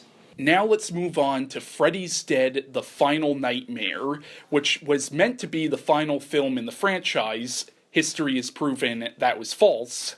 Freddy's Dead, The Final Nightmare, I'm going to say right off the bat, I like this movie. I shouldn't like it, but I do. But I totally understand why people don't like this movie. It is a bad movie. Objectively speaking, it is bad. I have a lot of nostalgia for it, though. And as corny as the jokes are, I actually kind of laugh at it. I look at it as a comedy. It's a comedy. It's a parody of the Nightmare on Elm Street movies, but as a real Nightmare on Elm Street movie, it's bad. But I personally enjoy it. But what do you guys think of Freddy's Dead? I just don't. How do you run out of ideas about making films about dreams? You can do anything you want. How do you you know what I mean? That just shows how sort of the sort of the bottom, they were scraping the bottom of the barrel for this movie when you could have done so many different things. It's wide open, and you make a parody. So I have no time for this movie, to be honest. Yeah, I'm glad you enjoy this movie because for the most part I don't. Okay. So you're trying to tell me that when Freddy smacks Johnny Depp in the face with the pan, that's not one of the most disturbing scenes in the entire franchise? Looks like a frying pan and some eggs to me. Which is too bad because they did bring back Johnny Depp. Yeah, they could have done some really interesting. That's what so frustrates me about the movie. There's potential there. Yeah. It could have been something. You could have done anything. It's wide open, and this is what you come up with. Yeah, I just want to say something about Johnny Depp's cameo. I think it is great that he was humble enough to come back for this. Yeah. But this is what he comes back to. You know what I mean? You get Johnny Depp to come back, and that's what you have. You know what I mean? So it's too bad. Now, there's a part of me that almost wants to say, tying this in with the rest of the series, okay, is that supposed to be, the ghost of Glenn that Freddy's using as a puppet for that? At the same time, though, Alice freed all the souls of Freddy's victims prior to that in Part 4. I know I'm analyzing this a lot, but one thing that's interesting is Rachel Talalay, or however she says her name, said that she wanted to make this almost like a Twin Peaks-inspired Nightmare on Elm Street movie. I don't know if that worked too well. No, that would have been awesome if she had done it, but certainly didn't do it. Well, it's funny that you mentioned that because, during the creepy town fair, one of the characters does kind of We're in Twin Peaks? Yeah, he says that's actually how I first found out about the show Twin Peaks, was from that line, actually. Interesting. And, again, it's creative, but Yeah. ultimately, the humor is just out of control in this one.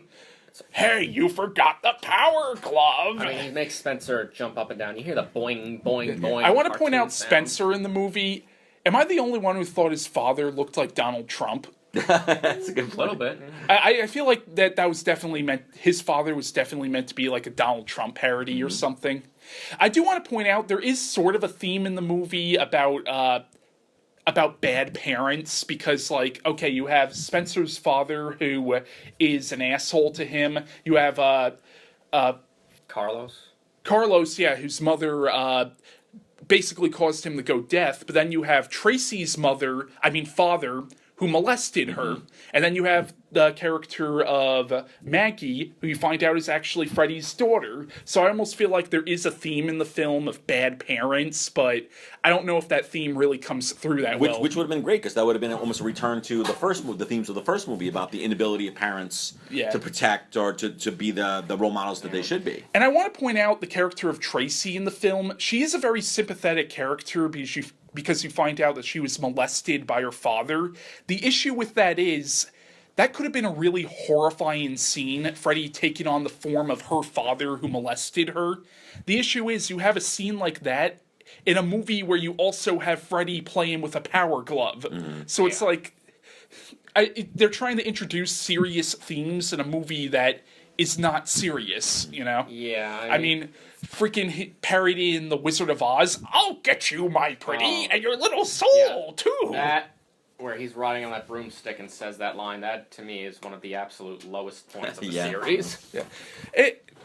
It's a shame that the only Nightmare on Elm Street movie that was directed by a woman turned out like this. Well, you think that with a woman director, there would be a new, fresh take on it, or something different about it, or some new themes, about gender or about, and there isn't any. You know what I mean? If anything, it's so stereotypical and cliched and so shallow, the film, and it's a shame. Not to mention unbearably over the top. Yeah. I mean, once again, for me personally, it works as a comedy, even though I personally find it to be kind of funny, but it's not a good movie by any means. Yeah, I remember, I don't know if either of you have ever heard of James Rolfe. He's every video game nerd. He does a lot of horror reviews, and I remember in his review for this one, he said that when Freddy is, pushing that bed of spikes, to impale John Doe on, it's like he's the Roadrunner, and I agree with that. Yeah. Yeah. Well, I mean, that would have been, and see, that would have been even, if they'd been more, they should, see, that's kind of like middle of the road. That's the problem with the movie. Either they should have done darker and went more darker, or, something, made like a Tex Avery cartoon, where everything in the film is over the top, you know what I mean? Like, but it's just this middle of the road kind of like, well, we're going to do, again, trying to appeal to as many demographics as possible, and it's like art by committee, you know what I mean? And it's like, well, we're going to merchandise this, and we have to have this test audience, and it never works. Yeah, I mean, I gotta say also, Carlos's death, and I'll admit that where his head explodes, that is a pretty spectacular death scene, but it's also... Nice hearing from you, Carlos. Yeah, like that, it's just played too much up for laughs, and even before it happens, Freddy's like dancing around in the background, trying to make as much noise, it's silly, and then... Yeah, this is the point, Freddy's not scary in this one at all. Not. Now, I do want to point out, though, that in this one, they sort of expand more on Freddy's backstory that was introduced in Part 3 and Part 5, but... I don't know. I feel like giving Freddy Krueger a daughter, kind of like...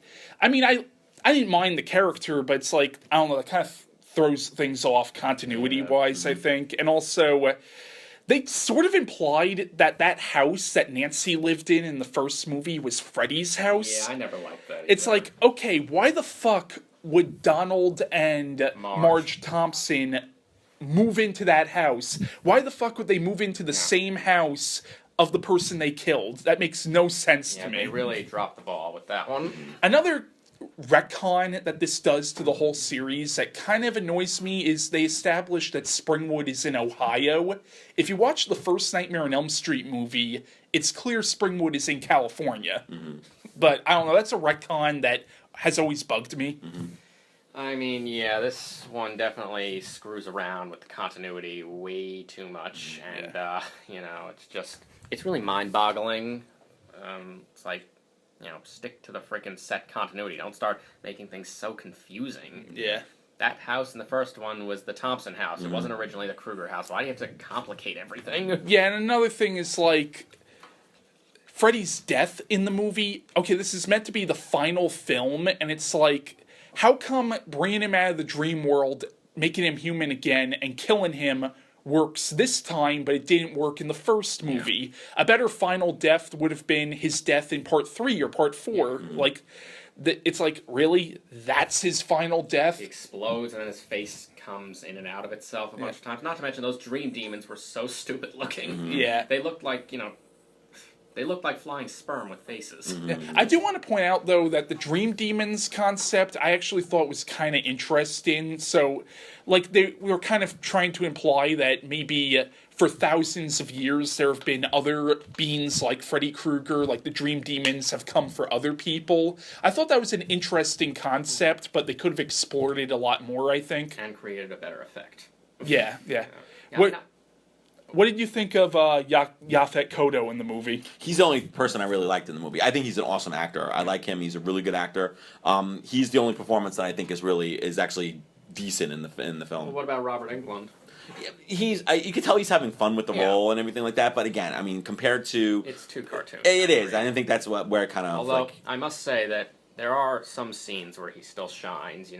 Like towards the end of the movie where he comes out and he's human and he tries to sympathize with his daughter and get her to be on her side, where he's like, you saw what they did to me when I was a kid. I tried to be good. I loved your mom. I think that's some pretty good acting. No, he's a great actor. Just the material lets him down. It's like they didn't give him much to do, except to be a parody of himself. What did you think, though, of Alice Cooper playing Freddy's stepfather in the movie? That was a nice touch. I like Alice Cooper a lot, but again, I mean, it wasn't anything substantial. You've been away since the day I took you in. I actually did like the actor playing the teenage Freddy there. I thought he did a pretty good job at really capturing a lot of Robert Englund's mannerisms and stuff. Overall, this is a bad movie. I think this is easily probably the worst of the series on a technical level. I still enjoy it as a guilty pleasure, but I know you guys clearly don't like it as much as I do. I mean, I can still watch it, and, I do find little bits of it here and there that I enjoy watching, but ultimately, yeah, it is kind of sad to see that this is what they reduced Freddy to, going nice to hearing from you, Carlos, and pushing a bed of spikes in a cartoonish way. It's sad. Yeah, sad. Here is Mark Allan Gunnells' review of Freddy's Dead, The Final Nightmare. Now 6, Freddy's Dead, The Final Nightmare, that one is just a mess. Now, I like it because it's fun to watch, but it's mostly fun to watch because it is such a mess.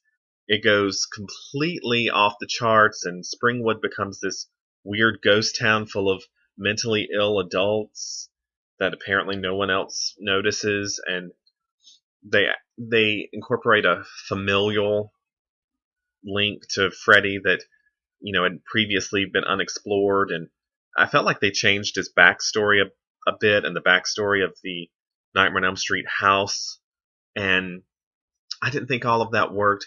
And the 3D section at the end is completely unnecessary. I just felt like it was there to bolster a weak script.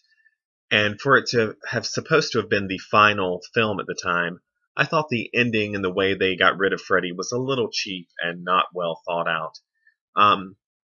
Like I said, it's fun to watch because it's so kooky, but as a film, I don't think it works that well. Here is Chris's review of Freddy's Dead. This one gets so much shit, but and I'm not really going to defend it, but I will say that I've always had fun watching it. I'll admit that it's definitely the cheesiest one without a doubt. Especially like they're not even trying with Robert's makeup anymore in this one. And then that weird ass Power Glove scene. It was like blatant fucking product placement for there, which you can give most movies shit for, but here it was just like so cheesy. But it's fun to watch. I mean, the 3D sequences are great. We get all of Freddy's backstory. It's pretty cool. Breckenmeyer as a stoner, that's always fun. It's fun to watch beyond all the complaints you can make about it. So I'll say that much. And here are John's thoughts on Freddy's Dead, The Final Nightmare. Nightmare on Elm Street 6, Freddy's Dead, The Final Nightmare is not my favorite of the series, but it had its moments. Like, I thought it was funny when he's playing the video game, you see Brooklyn Meyer bouncing around like a pogo stick doing like Bugs Bunny kind of cartoons. and also had some. It was funny when he's on the plane. The character who we don't know what his name is, but we never found out what his name was, right? Yeah, they just call him John Doe in the movie. Oh, I gotcha. It's on the plane. He says he's afraid of heights, and the woman says, "Don't be a pussy." Also, it was funny when they spoofed Wizard of Oz. "I'll get you, my pretty, and your little dog too." The character is not really as likable like in the other films. Now we come to Wes Craven's New Nightmare, which I think is one of the most unique Nightmare on Elm Street movies, although personally I don't really like calling this a Nightmare on Elm Street movie. For one, it's not in continuity with the other films, and I really consider this to be its own separate entity. At the same time, though, it is technically a Nightmare on Elm Street movie, and it obviously wouldn't exist without the other films, but I really do feel like this is its own entity. And I think Wes Craven's New Nightmare is not just the most underrated film in the series, but it's also one of Wes Craven's most underrated films, and one of the smarter films in the series, I would say. What do you guys think of New Nightmare? Well, I think this is the film that should have got the praise that Scream got. This is the film that did a lot of the things that Scream is praised for, and I think Craven did them much better and much more interesting and much more creatively in New Nightmare. I agree. I think New Nightmare is vastly underrated. I think it is it's a much more insightful film than Scream is. Yeah.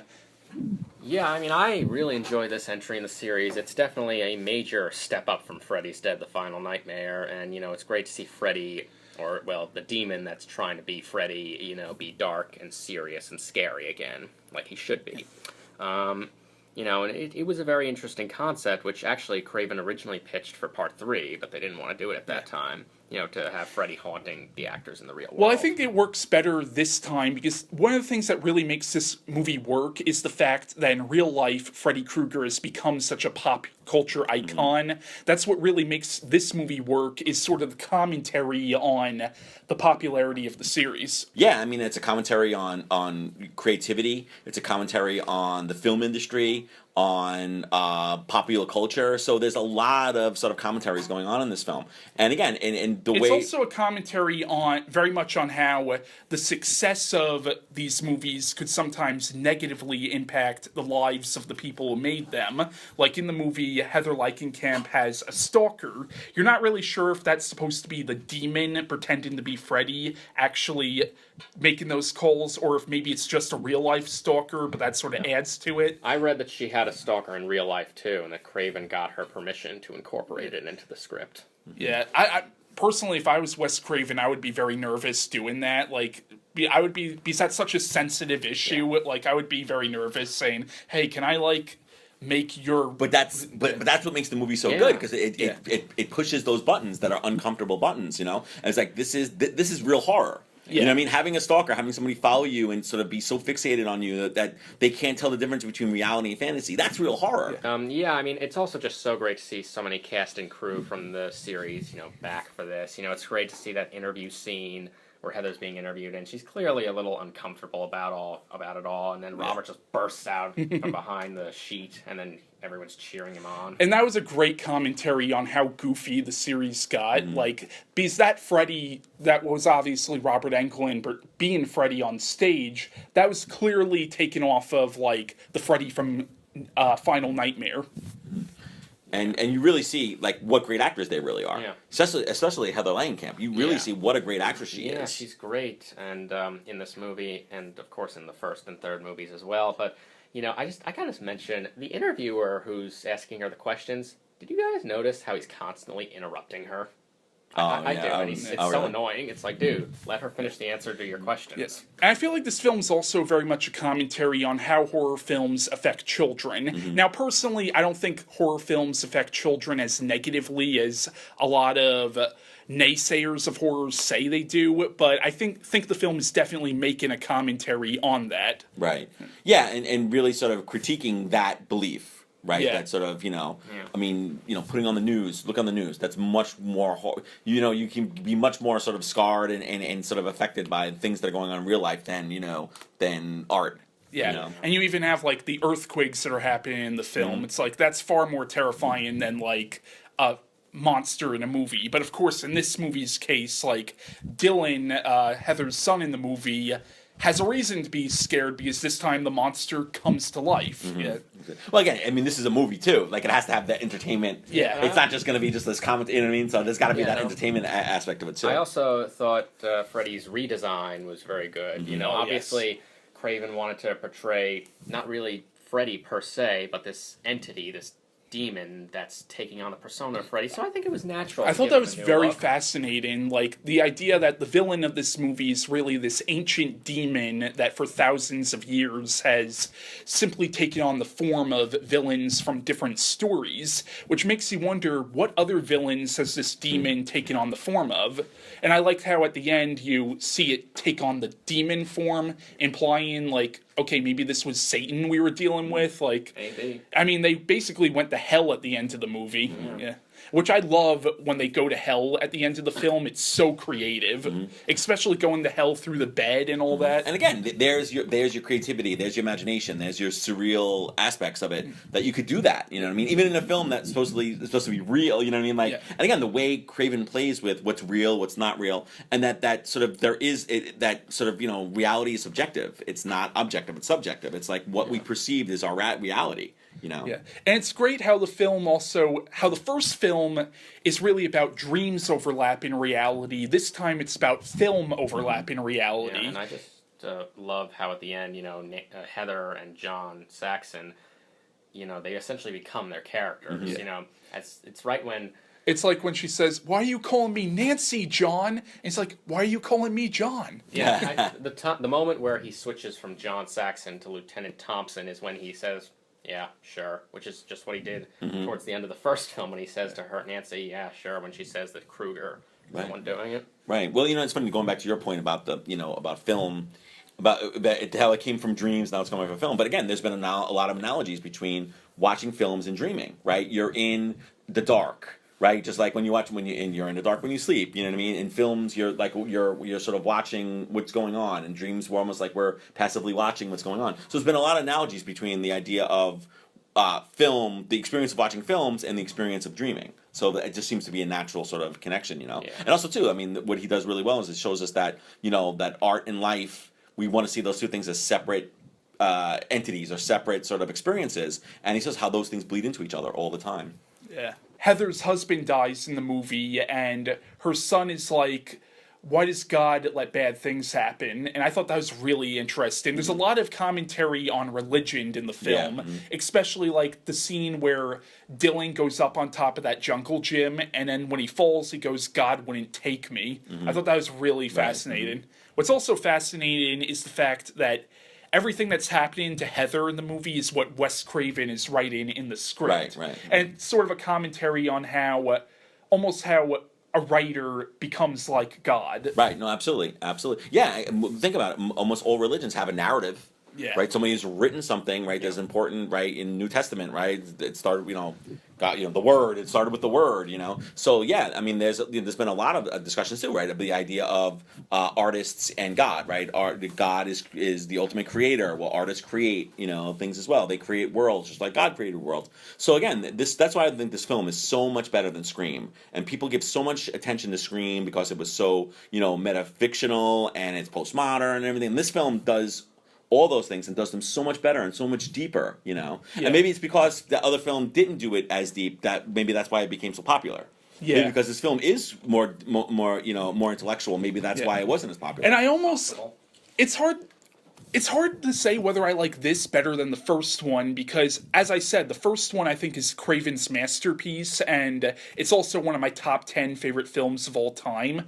But there are a lot of things that this movie does kind of better than the first one did, so it's hard to say. Well, how many years were between the two films? 10. 10 years. So you see Craven matured as an artist. In 10 years, he was maybe he was a better filmmaker. He was more assured in what he was saying. Maybe thought more about what he was trying to get across. Because there's a part of me that really wants to say that this is probably the most sophisticated film in the franchise. Oh, absolutely. Yeah. Absolutely. Yeah, I would say that it's aware of itself. Right. Yeah, I mean, I mean, like I said before, I also do love that scene where Robert, comes out on TV and is waving to the fans, and then after he's signing autographs for them, because that reflects in real life how nice he is to Right, people right. who his fans. I want to point out, though, that apparently there was going to be a scene where the demon taking on the form of Freddy comes after Robert Englund, Yeah. which I'm kind of glad that wasn't there, because from what I heard about that scene, I think it would have really thrown off the tone of the movie. I feel the opposite. I'm disappointed that Robert Englund never, I mean, maybe it didn't have to be that particular scene, but maybe he couldn't have,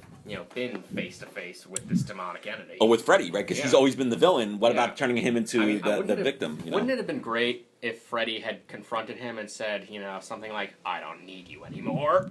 That would have been interesting. I kind of like how in the film, even though it's implied that this demon was going after the other people who made the Nightmare on Elm Street movies, it's really Heather Langenkamp who's dealing with this demon, and it's really her struggle with the demon. Although I mean, yeah, and I agree with that. But like I said, I do wish that Robert Englund in the movie did have at least a bigger role in it.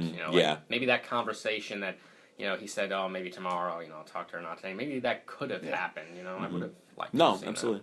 Yeah, and then I also liked the whole concept of Rex. How Dylan has that toy stuffed animal that he uses to sort of protect him from Freddy, which I think when I was a little kid, of course, I think all little kids were afraid of the monster in the closet. I actually put stuffed animals around my bed when I was a little kid to keep the monsters away. So I thought that was really kind of neat that Craven included the whole idea of a child's imagination into it. Which there's a part of me that almost wants to think that maybe Rex was actually some kind of angelic entity that was protecting Dylan from this demon. And then when you see the claws on Rex, that was actually Freddy. He beat Rex. Like I kind of like to think that this stuffed animal did have some kind of power over Freddy, or the demon, I should say. A child's imagination can be a very powerful thing. Yeah. And also, I want to just quickly talk about how the big missed opportunity in this was that Wes Craven was too shy to ask Johnny Depp to make a cameo in the funeral scene. Yeah, I heard the same thing, and I heard that later on when Johnny Depp when Johnny to meet each other. Depp when Johnny Depp ran into Wes Craven, he actually said to him, "Why didn't you ask me to be in the movie? I would have totally been in it." Yeah, and it's like he was willing to come back for a cameo in the abomination that was Freddy's Dead: The Final Nightmare. So why wouldn't he have come back for this? Absolutely. Yeah, I mean, once again, I think this is a brilliant movie. And I agree with you, Bill. This does what Scream would later do so much better than Scream does. And it doesn't... I know you're a fan of Scream, Jeremy, but it's just... I don't take it personally. Right, right. And I just think that also, too, that it doesn't... It doesn't... One of the things I didn't like about Scream was that I felt that it was making fun of... Not just making fun of the cliches of horror films, but it was making fun of horror fans as well. And this film, I think, doesn't do that. Yeah. Yeah, that's my issue with Scream 2, is I think that movie is so condescending to the horror genre, where the film is sort of condescending to the later Nightmare on Elm Street sequels, but it's certainly not condescending to the first film, though. And the film really does praise that first film. Yeah, it's interesting how you mentioned that it's not condescending to the first film, because there is that line from the driver of the limousine at the beginning where he says, the first one was the best. Yeah, that's a good point. Which is obviously Craven's little dig at the sequels. Because he never really wanted it to become a big franchise, and I could kind of tell he was bitter about selling the rights. Here is Mark's review of Wes Craven's New Nightmare. Then there came Wes Craven's New Nightmare, the return of Wes Craven writing and directing. That film I loved. With Dream Warriors, that ties as my favorite. New Nightmare is very meta. A lot of the actors, as well as Wes Craven himself, and as well as I forgot his name, but the head of New Line Cinema at the time, they all appear as themselves in the real world. And now that the films have ended, an entity that sort of embodied Freddy is loose and attacking the actual actors and filmmakers. I thought that was very interesting. Wes Craven tried very hard to return Freddy to his scarier roots, not so jokey. I mean, in part 6, there was a scene where he literally told a joke and then slapped himself on the knee while laughing. That was so far from the original Freddy. I thought New Nightmare really worked to get him back to the creepier, scarier place he had been. I thought the story involving Heather Langenkamp as herself and her family and her fight against this creature, I thought all of that was fascinating and compelling, and I just thought it was a brilliant idea done very well. Here is Chris's review of Wes Craven's New Nightmare. I absolutely fucking love New Nightmare. It was such a great like meta sort of meta awareness kind of sequel where almost like as a prelude to the Scream movies, which I know Christian probably doesn't appreciate me bringing up, but I liked that the idea of okay, Freddy is actually bleeding into the real world now. Not even necessarily through Robert himself, just like through his existence as like a big pop culture character. And Heather playing herself, and she's got a son and everything. It's really interesting, especially if like you were a huge fan of the previous ones. It really kind of shakes things up and really makes you rethink how you look at these movies. And I love that whole final sequence where they go into Freddy's world and like they're fighting him in that weird like little furnace area and stuff. It's really cool, and the ending itself where it becomes like this sort of Ouroboros effect, where like she's reading the script and you've just seen this whole movie, and it kind of ends on this really weird like metafictional rumination of like the nature of the relationship between fiction and reality. It's a really cool movie. I like it a lot. And here are John's thoughts on Nightmare 7. New Nightmare, I recently saw this for the first time. In the past, I saw parts of it, and recently I saw the whole thing. It was actually really good. I'm surprised, even though this is not really considered one of the official Nightmare sequels, but it's worth checking out. The way I would describe this, it was like basically a film within a film. I mean, it wouldn't say it was the making of the film. It was like showing like maybe like a 10-year, like it felt like a 10-year reunion of Nightmare on Elm Street in some ways. Would you say that? Yeah. Yeah. Where you see like how the other Langenkamp is just living a regular life, doing small minor television, and married with a kid, and they want her to come back for more Nightmare film, but she's like, I'm not interested anymore. And also, I have to say, Wes Craven for a small cameo act, he actually wasn't that bad. I'm surprised he never did like small cameos in his films for a little small acting. Find it cool where you see like Robert Englund playing himself and Freddy at the same time, and also I thought it was cool like when you see just like when she's on the verge of like battling Freddy again, like you see like John Saxon going into character. It's like it's almost like they became like two different like multiple personalities in some ways. And now on to Freddy vs. Jason, which me and Jeremy talked about before because he was with me for the Friday the 13th podcast that I did. Freddy vs. Jason is a crossover between the Nightmare on Elm Street series and the Friday the 13th series. The film, it's technically the 8th film in the Nightmare on Elm Street series, but since I don't really like calling Wes Craven's New Nightmare a real Nightmare on Elm Street movie, because it's not in continuity with the other films, I kind of consider this to be more like the 7th one, because this one actually does arguably take place years and years after Freddy's dead. I mean, that's debatable, but you could kind of make a case for it, like, okay, because all the children and teenagers were wiped out in Springwood and Freddy's dead, maybe they repopulated the town with teenagers, which if that's the case, this would obviously have to take place years and years after Freddy's dead. And but it would also explain how the adults in this movie know about Freddy. Freddy vs. Jason, this is a movie I both like and hate at the same time. I do enjoy this film, but I think this is definitely my least favorite of the entire Nightmare on Elm Street series, not counting the remake. What do you guys think of Freddy vs. Jason? The first thing I want to say is my biggest gripe with the movie, and that is that Freddy only gets one kill in the entire film. I mean, come on. Well, technically, he did. You found out in a flashback that he killed Laurie's mother. Yeah, sorry. But yeah, you find out that he killed Laurie's mother, and also, you could kind of count the death of the Jason Mewes knockoff character. Like, you could kind of count that as both a Freddy and Jason kill, because he was possessing that guy when Jason killed him. Yeah, I don't know. I mean, they couldn't they couldn't have more times in the movie where it was clearly him killing the characters. My issue with this film is really the characters. I hated the characters in this film. I agree. That's me. I thought the concept of the movie was good. I thought the look of the movie was good. I liked what Ronnie Yu Yeah, Right? Ronnie Yu. His direction was really good. Yeah, I thought Englund's performance was great. I Yeah. thought Jason was great. The thing I didn't like was the teenage characters. I could not care less about them. Any They of were just them? cliched. Yeah, I don't know. I just thought they were cliched. I just thought that Yeah, they were the poorly written. They were yeah, poorly developed. The only character I kind of liked in this movie was the character of Mark, who knows about Freddy. Mm-hmm. You find out that his brother was killed by Freddy years prior to this.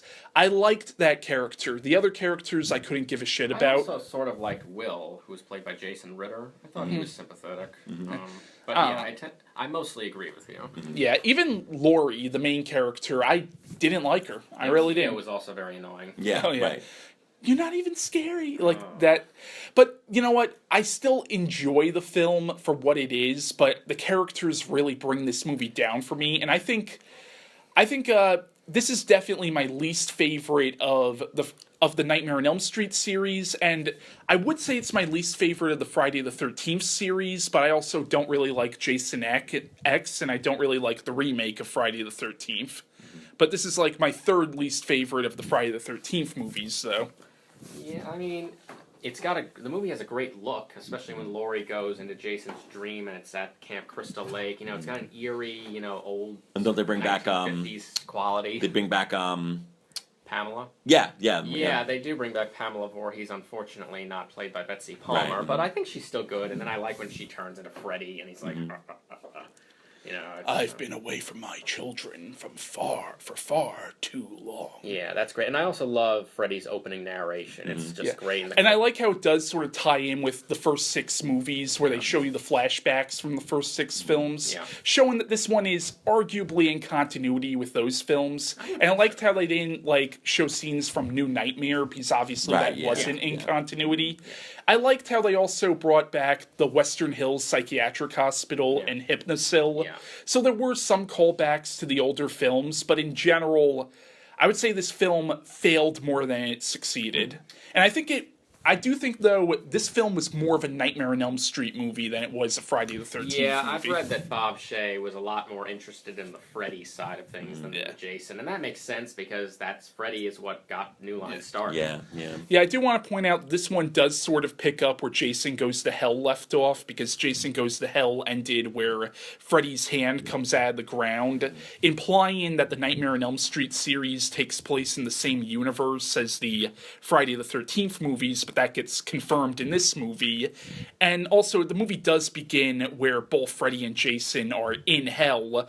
It begins in Jason's own personal hell, which I thought was kind of interesting. Apparently in the novelization, in that scene where that girl that Jason kills in his personal hell morphs into those other Jason victims, apparently in the novelization, the girl also morphs into the ghost of Creighton Duke from Jason Goes to Hell, and even the ghost of Alice from the first one, which would have been a nice little tie back to the earlier films. Yeah, I agree. That would have been great. I wish they could have done that, but yeah, there's a lot of in some of the original scripts. I know they were going to bring back Alice from part 4 and 5. They were going to bring back the characters from Jason Goes to Hell. Why didn't that happen? Right, because these new characters stink. They're not interesting at all to me. I mean, it would have been really interesting to have a character that has dealt with Freddy before, now also having to deal with Jason. Right, or vice versa. Right, yeah, just have them team up. I mean, the thing about Freddy versus Jason is that it was in development hell for a long, long time. So the script was constantly undergoing numerous revisions. Maybe there were ideas to bring back characters, but then they just, over time, they just had to move on to something else. I know in one of the original scripts, there was this whole concept of a Freddy cult. Yeah. Yeah, which, I don't know, it's part of me wants to say that would have been different for the movie and would have been unique. There's another part of me that's kind of stupid. So, my ideal Freddy versus Jason movie would have at least had Tommy Jarvis come back, and then maybe another character from the earlier Nightmare films come back, and you see Tommy Jarvis team up with maybe Alice. Yeah, that would have been cool, yeah. Yeah, but I think story-wise, I like some of the ideas in it, though. I think the idea of Freddy basically being a virus, I thought was a really interesting concept. I thought the concept of the adults knowing about Freddy, but trying to keep it a secret from the children and treating it almost like a quarantine. That was interesting. Right. Yeah, I But thought that was unfortunately, the movie gets bogged down by the really annoying characters and a lot of the cliches in the film. It's just horribly cliched. Yeah. One thing that really bothers me is the scene in the school hallway when Laurie's describing her dream of Freddy, and then Mark starts singing the 1-2 Freddy's coming for you, and all the other kids are looking at him. It's like, who does that? Yeah, right. It's like, nobody... I could be describing a nightmare I had, and nobody's going to be turning their heads. Like, I guess they were trying to go for this idea that, okay, maybe all the kids somehow subconsciously knew about Freddy, and that's why they were all turning towards Laurie, but it came off as so cheesy in the film. I agree. Yeah, I mean, characters were kind of annoying. I'll agree with you there. I mean, part of me kind of likes the stoner character, like, that goalie was pissed about something. Yeah, that was funny. But he was so clearly trying to be Jason Mewes, and they actually played on that in the documentary where Jason Mewes came out saying, yeah, when I played this character... Wait a minute, I didn't play this character. I thought that was really clever. There was another scene where, Kia is reading this magazine, and she had Got your nose! Yeah, she previously said, I'm considering getting a nose job, and then Freddy reaches in with the claw glove and says, got your nose, and rips her nose off, and then she wakes up, and she's fine, I mean, isn't... Yeah, it wasn't supposed to be like anything that he does to you in the dream world happens to you physically in the real world. Yeah, they forgot about that. Yeah. I mean, I kind of... Part of me assumes, like, okay, maybe Freddy wasn't ready to kill her at that point, and maybe he made it that wouldn't happen, but yeah, it's a big plot hole when you really think about the rest of the series. Shouldn't her nose have just, been ripped off in the real world, too? Yeah, the movie's... The story and the script, I think, are the biggest problems with this movie. I don't think it's very well written. I appreciate some things about it, but overall, it's not a great movie. I still have some enjoyment for the film, though. I mean, I liked the concept of Freddy using Jason to inspire fear in the residents of Springwood so that he would be able to come back. And I did. The final fight between the two is just great to watch. That's the highlight. But Freddy in this movie is so similar to how he was in Freddy's Dead, and I felt like they were really kind of going backwards. It's like you saw how Craven really brought back the scary Freddy in New Nightmare, and all of a sudden Freddy in this time is once again goofy. Yeah. Well, I think that's what people expected. Audiences. Again, it's going to go by. He does kid around a little, but ultimately I don't think he's as goofy as he was in Nightmares 4 through 6. I just don't think he's... You don't see him riding on a broomstick in this one, at least. That would have made it more entertaining, though. Yeah, that broomstick moment, I just... Yeah, but also there's a scene where he's playing with Jason like it's a pinball game. It's like, okay, they were clearly making a bit of a comedy here. Yeah, but I also do like... I think there is a really eerie scene during their first battle in the dream world where, Freddy's saying, come on, and then he sees Jason is stalled because of the water, and he's like, oh, I do like how he then just plays on that fear and makes the water come out, and then he turns him into a little boy. But that's never been in any other films. Jason's never been afraid of water. Well, I mean, I guess it would be assumed because he drowned. Yeah.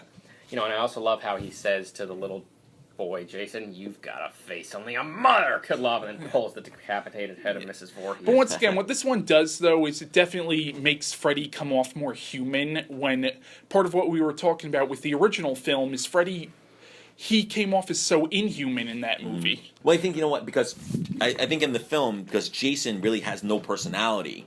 Yeah. You know what I mean? I think they needed someone to have a more human personality just to play off of Jason. Maybe that's what they were thinking. Yeah. But any closing thoughts on Freddy versus Jason? Yeah, I think I still, even with its flaws, I enjoy watching it. It's a fun film. Yeah. Don't get me wrong, it's one that I can pop in every once in a while, but this is definitely one of the weaker films of both franchises, I think. I think if you're looking for a good example of a movie from either one of these franchises, this is not a good example of... or I should say it's not a great example of both franchises. Well, I would agree with that. It's unfortunate that, a lot of the characters are annoying and that, of course, they couldn't get Kane Hodder and Betsy Palmer back. But, ultimately, I still have a lot of fun watching it. I remember watching it, when I first got into Nightmare on Elm Street when I was younger on TV and just, loving every minute of it. It's a fun film. I do want to point out that apparently in one of the original scripts, and I don't remember if we talked about this when we did the Friday the 13th retrospective, but apparently in one of the original scripts, Pinhead was going to show up. Yes, I remember. Which hearing part of about me that. likes that, but another part of me is like, okay, so now it's already enough to believe that the Friday the 13th movies and the Nightmare on Elm Street movies were taking place in the same world, but now we're supposed to assume that Hellraiser was taking place in the same world as well. Yeah, I have to agree with that. I mean, it would have been awesome to see Pinhead with him. He was supposed to, Freddy and Jason at the end were supposed to be dragged to hell and about to fight, but then they pull them back, and Pinhead was going to say, "What appears to be the problem, gentlemen?" Yeah, it's the That same. would've been great, The same thing with I heard. Now I only read this on one site, and I don't remember where I read this, but apparently in another script, it was going to have appearances from like Chucky and the Leprechaun and the Tall Man, and I'm like, okay, it's kind of a stretch to believe that they're all in the same universe. Is this a new version of Abbott and Costello meets Frankenstein? Yeah, I never heard about that, but I did. I believe there was another Freddy versus Jason script that wasn't used where Jason actually speaks. Oh, wow. I believe there was. Oh Jesus! Yeah. Now, shortly after this, there were the Freddy vs. Jason vs. Ash comics, which did act as sort of a sequel to this. They did pick up where this left off, and they bring back characters from the older Nightmare on Elm Street films and the older Friday the 13th films, and those characters team up with Ash to try to fight Freddy and Jason. They're fun comics. I do like the first Freddy vs. Jason vs. Ash comic better than the second one, even though the second one is the one where they really bring back those characters. I just felt like the second one gets really over the top with, Freddy, commanding an army of Deadites to take out Washington. It's like, okay, that's it. Okay, you're going a little too overboard here. But the first one is pretty entertaining, though, and I do recommend the first Freddy vs. Jason vs. Ash comic. But once again, I'm not really sure if I count those as being canon. Yeah, I mean, the comics, I've read them too. They're a lot of fun, and, it's just not the same as seeing it on screen. Yeah. There's a part of me, though, that I would love to see Ash, battle Freddy and Jason.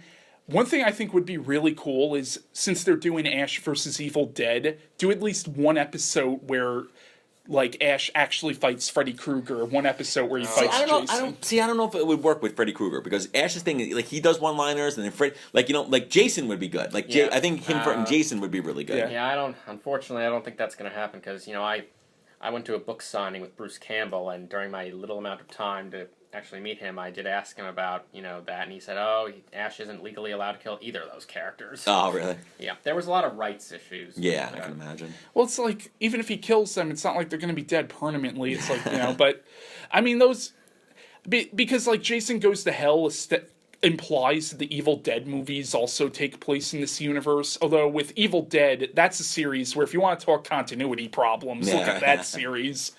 And even, it's kind of a stretch to assume that Evil Dead takes place in this universe, considering that Nancy was watching the first Evil Dead movie. The first movie. I take continuity probably more seriously than the writers of these movies actually do. But which it really should be the other way around. The writers should be taking absolutely. The continuity seriously, True. Here are Mark Allan Gunnells' thoughts on Freddy vs. Jason. After that, they did Freddy vs. Jason, which is a film I was excited about. I actually went to see it when it midnight showing when it first came out, because I was so excited to see it, and I felt very let down by it. It was definitely, I don't even think of it as a horror movie. It was a action comedy with a lot of jokes and sight gags and some horrible characters. The actors I didn't think did a good job. The characters themselves were not very likable or relatable. They used some things from earlier films in the Nightmare series, like the Weston Hill Psychiatric Hospital and Hypnosil, the medicine that's supposed to keep you from dreaming. I like that they pulled some of that in, but other than that, none of the stuff from the earlier films really felt like it was a part of it. And to me, it didn't have the feel of a Nightmare on Elm Street movie, and it didn't have a feel of a Friday the 13th movie, and it didn't even feel like a natural joining of the two. It just felt goofy and ridiculous. Here are Chris's thoughts on Freddy vs. Jason. Like I said in the Friday podcast, I mean, it leans more towards an Elm Street movie, so it is more appropriate for this one, especially with like that whole opening sequence where they literally recap the past 7 with that crazy montage. I like that Monica Keena's final girl, Laura, your name was. She made a great final girl for this one because like all this stuff that she went through because of Freddy in her past and everything. It was a really good story, I think, and it blended surprisingly well with all the stuff with Jason and everything. But it is I think it is more of an Elm Street movie first and foremost. It's like an Elm Street movie where Jason makes a guest appearance. And it's a pretty kick-ass guest appearance. They fight and everything. It's so fun, and I like that they went back to Weston Hills and they brought back what's the name of the drug that they Hypnocil? Yeah, like I like that Hypnocil is like a huge part of it, and they really got into like the whole biology of like sleeping and everything. It's they took it to an interesting place, and then you get the added fun of watching him beat the shit out of Jason. So. Yeah, I like Freddy vs. Jason a lot. First and foremost, I would like to apologize to my friend John and to the listener because I actually lost the audio of John giving his thoughts on Freddy vs. Jason. However, John was with us for the Friday the 13th retrospective, and we did talk about Freddy vs. Jason in that video/podcast. So just watch/listen to that video/podcast if you want to know John's thoughts on Freddy vs. Jason. Now let's move on to the Nightmare on Elm Street remake, which came out in 2010. I'm going to admit right off the bat, I've only seen this movie once. I didn't like it when I first saw it, but there's a part of me that's been kind of feeling like I should give it another chance. I think I was kind of just, because Nightmare on Elm Street is my favorite horror franchise, I think I just didn't like the fact that they were remaking it, and maybe I brought some of my own baggage to this, but I'm looking back on it, I feel like I should give it another chance, but I feel like there were a lot of missed opportunities with this movie. But Jeremy, what do you think of the remake? Yeah, I mean, I agree that there were a lot of missed opportunities, but ultimately, I think it is still a decent flick. I mean, all of the Nightmare on Elm Street movies before this one kind of came out before, I was alive, and, also before I was even old enough to really want to see those movies. Freddy vs. Jason came out in 2003. I was only like 9 years old, but, so when I found out that they were making this, I was very excited, Nightmare on Elm Street, finally gonna be made and released in theaters when, I'm interested in it, So I was very excited for it. I was constantly hunting on the internet for news about it during its production, eagerly awaiting the trailer, and when the first trailer finally got released, I rushed downstairs after I woke up to my computer and just watched it, and then watched it again and again and again. I just couldn't get enough of it. And I was also very excited when they first announced that Jackie Earle Haley would be taking over the role of Freddy Krueger. I mean, he was just the perfect choice, especially after I saw him in Watchmen, and he's an Oscar nominee. I mean, it couldn't get any better. And I did, finally see the movie when it came out, and yeah, I was disappointed by some things, unfortunately. I mean, ultimately, I still enjoyed the movie, despite its flaws, I mean, I feel like they relied way too much on jump scares instead of, genuine chills. Although, I mean, there were a good amount of scenes in the movie that I did feel were genuinely creepy. The opening diner scene where Dean is, looking around for someone to give him coffee, and he goes into the kitchen, and there are all these, dead animals cooking on the stove. I think that's creepy, and I don't know how to explain it, but there's something like with the camera work that they do, the imagery, that makes it a little more dreamlike, but I mean, I'm not an expert in that sort of thing, so I'm not sure how to explain it, but I think it adds to the creepy effect. Well, I thought, to be honest, I thought it was kind of mediocre. I think there were some things that they did well, and there were other things that I was disappointed in, I just think that, again, it's like, here's this, they're doing this sort of reboot, or whatever you want to call it, that the sky's the limit. I mean, they could do so much, especially with dreams. Think about it, there's so much you could do with that.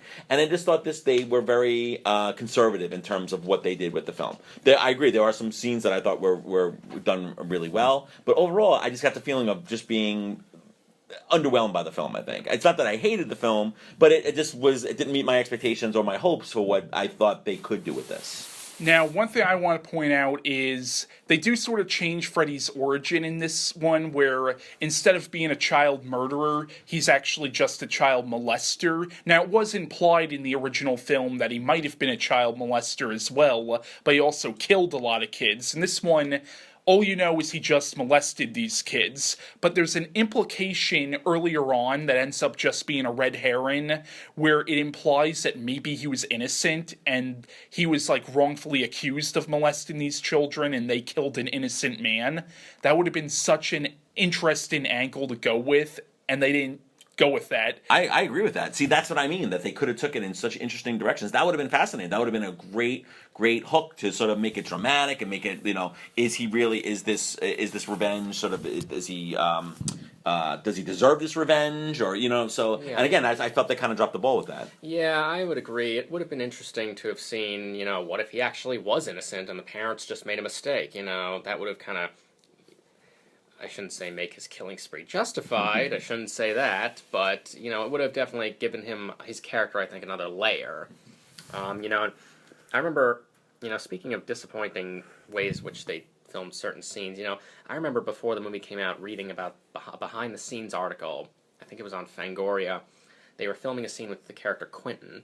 He was in a bookstore, and it was his dream where he, wanders around and he sees Freddy reading to a bunch of kids, which I, in my mind, I was like, oh wow, that has the potential to be so scary. Freddy Krueger reading to a bunch of kids, and maybe the kids turn around and their faces are all disfigured and burned, or maybe their eyes are out, something creepy like that.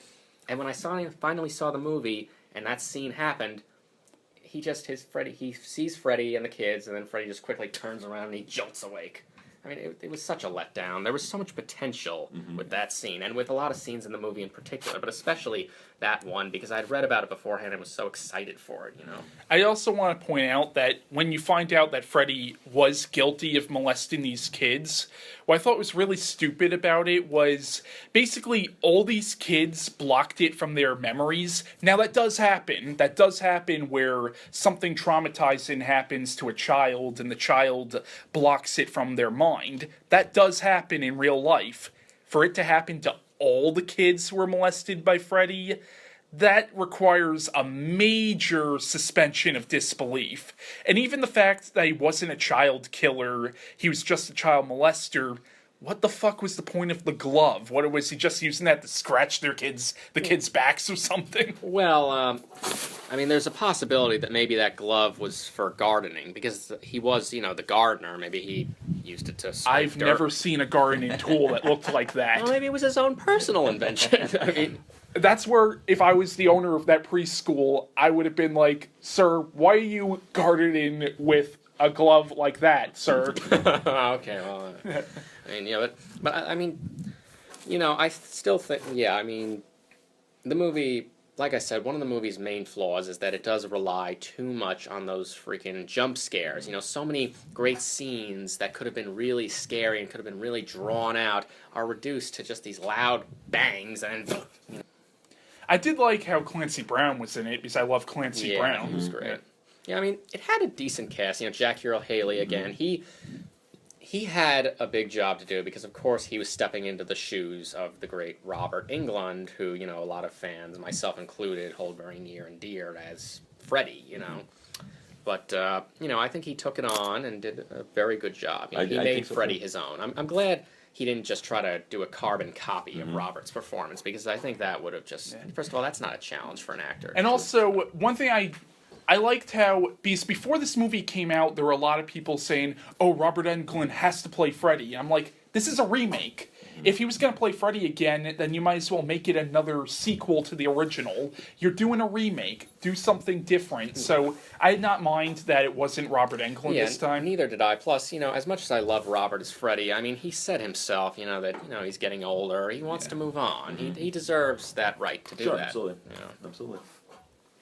Yeah, any closing thoughts on the remake? Oh, wait, we forgot to even mention freaking Rooney Mara. Oh, yeah, we still have some other stuff to mention, too. But, yes, Rooney Mara is one of them. And, she, a few years ago, actually spoke about this movie, and her comments were, Yeah, she hated it. That's Yeah. to put it bluntly. Yeah, But she did terrible. And I like Rooney Mara, but she did terrible in this movie. Yeah, I Yeah. mean that's, and she even said that she did this thing where she kind of self-sabotaged during her audition, and it's like, well, why did you audition for it then? Yeah, maybe Why it was did you some. take the role too? Yeah, Yeah, maybe it was exactly. something her agent got her into. But it's like, even if you don't want to be there, a true actor would push through that. Like, would still give a good performance, even if they don't personally want to be there. Yeah, I mean, you know, Like, honestly though, even though I don't particularly like the movie, if she gave a good performance in this movie, she could have elevated at least herself, you know? yeah, I mean, you know, if she didn't like how the movie turned out or she didn't like making it, then I mean that's fine. But I mean, the way she just said it just comes off as so ungrateful. This was a part in a major Hollywood movie that I'm sure a lot of struggling young actresses would have killed for. Here are Mark Allan Gunnells' thoughts on the remake. Now, I don't hate the remake. I like it better than the remakes of Friday the 13th and Halloween. I think they had some good ideas. They were taking it in a few different directions. I did think, when they tried to recreate set pieces from the original is where they failed. Just because, CGI to me has its place, but the CGI of Freddy coming out of the wall behind Nancy in the original, when it was just a man pushing out at a rubber piece that had been set behind the bed, that actually looked more effective and creepier. The actress who played Nancy in the remake, I know she went on to be very well thought of. I thought it was a horrible performance with no personality, just completely flat. I was a little disappointed. They seem to be toying with this idea of making Freddy a victim in the sense that he was wrongly accused when he was originally killed. That to me would have had wonderfully interesting ramifications, but that turned out just to be a tease, which is a little bit of a spoiler, I'm sorry, but so it actually ultimately didn't go anywhere. I did not think it recaptured the energy or the electricity or the magic of the film it was a remake of. So again, I didn't hate the remake, but it did pale in comparison. And the Freddy in the remake didn't do as much for me. He didn't seem to have as much. I felt like they wanted him to have even more menace than Robert Englund had in the original film, but I didn't feel that. Here are Chris's thoughts on the Nightmare on Elm Street remake. So this one is the opposite of what I said about the Friday remake, which I loved. This one is just bland as hell. I do like that they try to experiment with it, with the dream wake stuff, like the idea that they're so sleep deprived that they're now kind of like just falling into REM sleep as they're awake. They're having like these weird ass visions, and Freddy's just like coming after them through that. Like I think it's like in a supermarket or something when he just like appears down the aisle and stuff. That's a cool scene. And admittedly, the opening scene is pretty fucked up when like Kellen Lutz just like slits his own throat. It's pretty crazy. But beyond that, the plot just wasn't there. Jackie did a good job as Freddy, but it doesn't add up to Robert's Freddy. And something else that I mentioned to Christian beforehand was I think Rooney was kind of miscast as Nancy, and I think the one who plays Chris, Katie Cassidy, she would have been way better as Nancy. I thought she had like a better presence, and it is shocking when she dies like halfway through because up until that point you followed her, and Nancy, when she becomes the final girl, you're almost kind of like, who the fuck cares? So yeah, it's got like that Jeanette Lee effect almost, where you're like, holy shit, they just killed off somebody we actually really care about. But for all its like winnings, there's like an equal fault. So yeah, that's my thoughts on the remake. Now, my friend John admits that he has not seen the remake yet, but here are his reasons why he hasn't seen the remake. Okay, this is going to be a little bit weird, even though I never seen this film. I never saw the remake because around the time I was getting the horror films, I wasn't bothering with watching horror remakes because I thought this is going to be a shame and disgrace to the classic, and I've never seen it, but I will say, though, Jackie Earle Haley maybe could have been a better Freddy. I don't know whether it was the writers, the directors, but it's kind of funny because the year before he was in The Watchmen. That was his big breakout. Well, not big breakout, but the year before he had a home run. Then a year he struck out with Freddy Krueger. It's like, what happened? A year before Watchmen, now it's like, Yeah, the remake, I didn't bother with it. It probably wasn't worth my time. So, any closing thoughts on the franchise overall? Well, I mean, it definitely changed horror. It had it had a huge impact on horror, and so you can't, you can't deny that especially, well, obviously the first one, but even the idea of a horror of bringing back the idea of a horror franchise, of a horror figure becoming a pop culture icon. I think it definitely was such an important influence on, on the genre itself. Yeah, I would agree. This one was really, just such a game changer, and it gave us one of the great villains of cinema, and I'll always be grateful for that. And I just think I always like that it's filled with people in the cast who are just so grateful for the fans that love them, and it's just a great thing.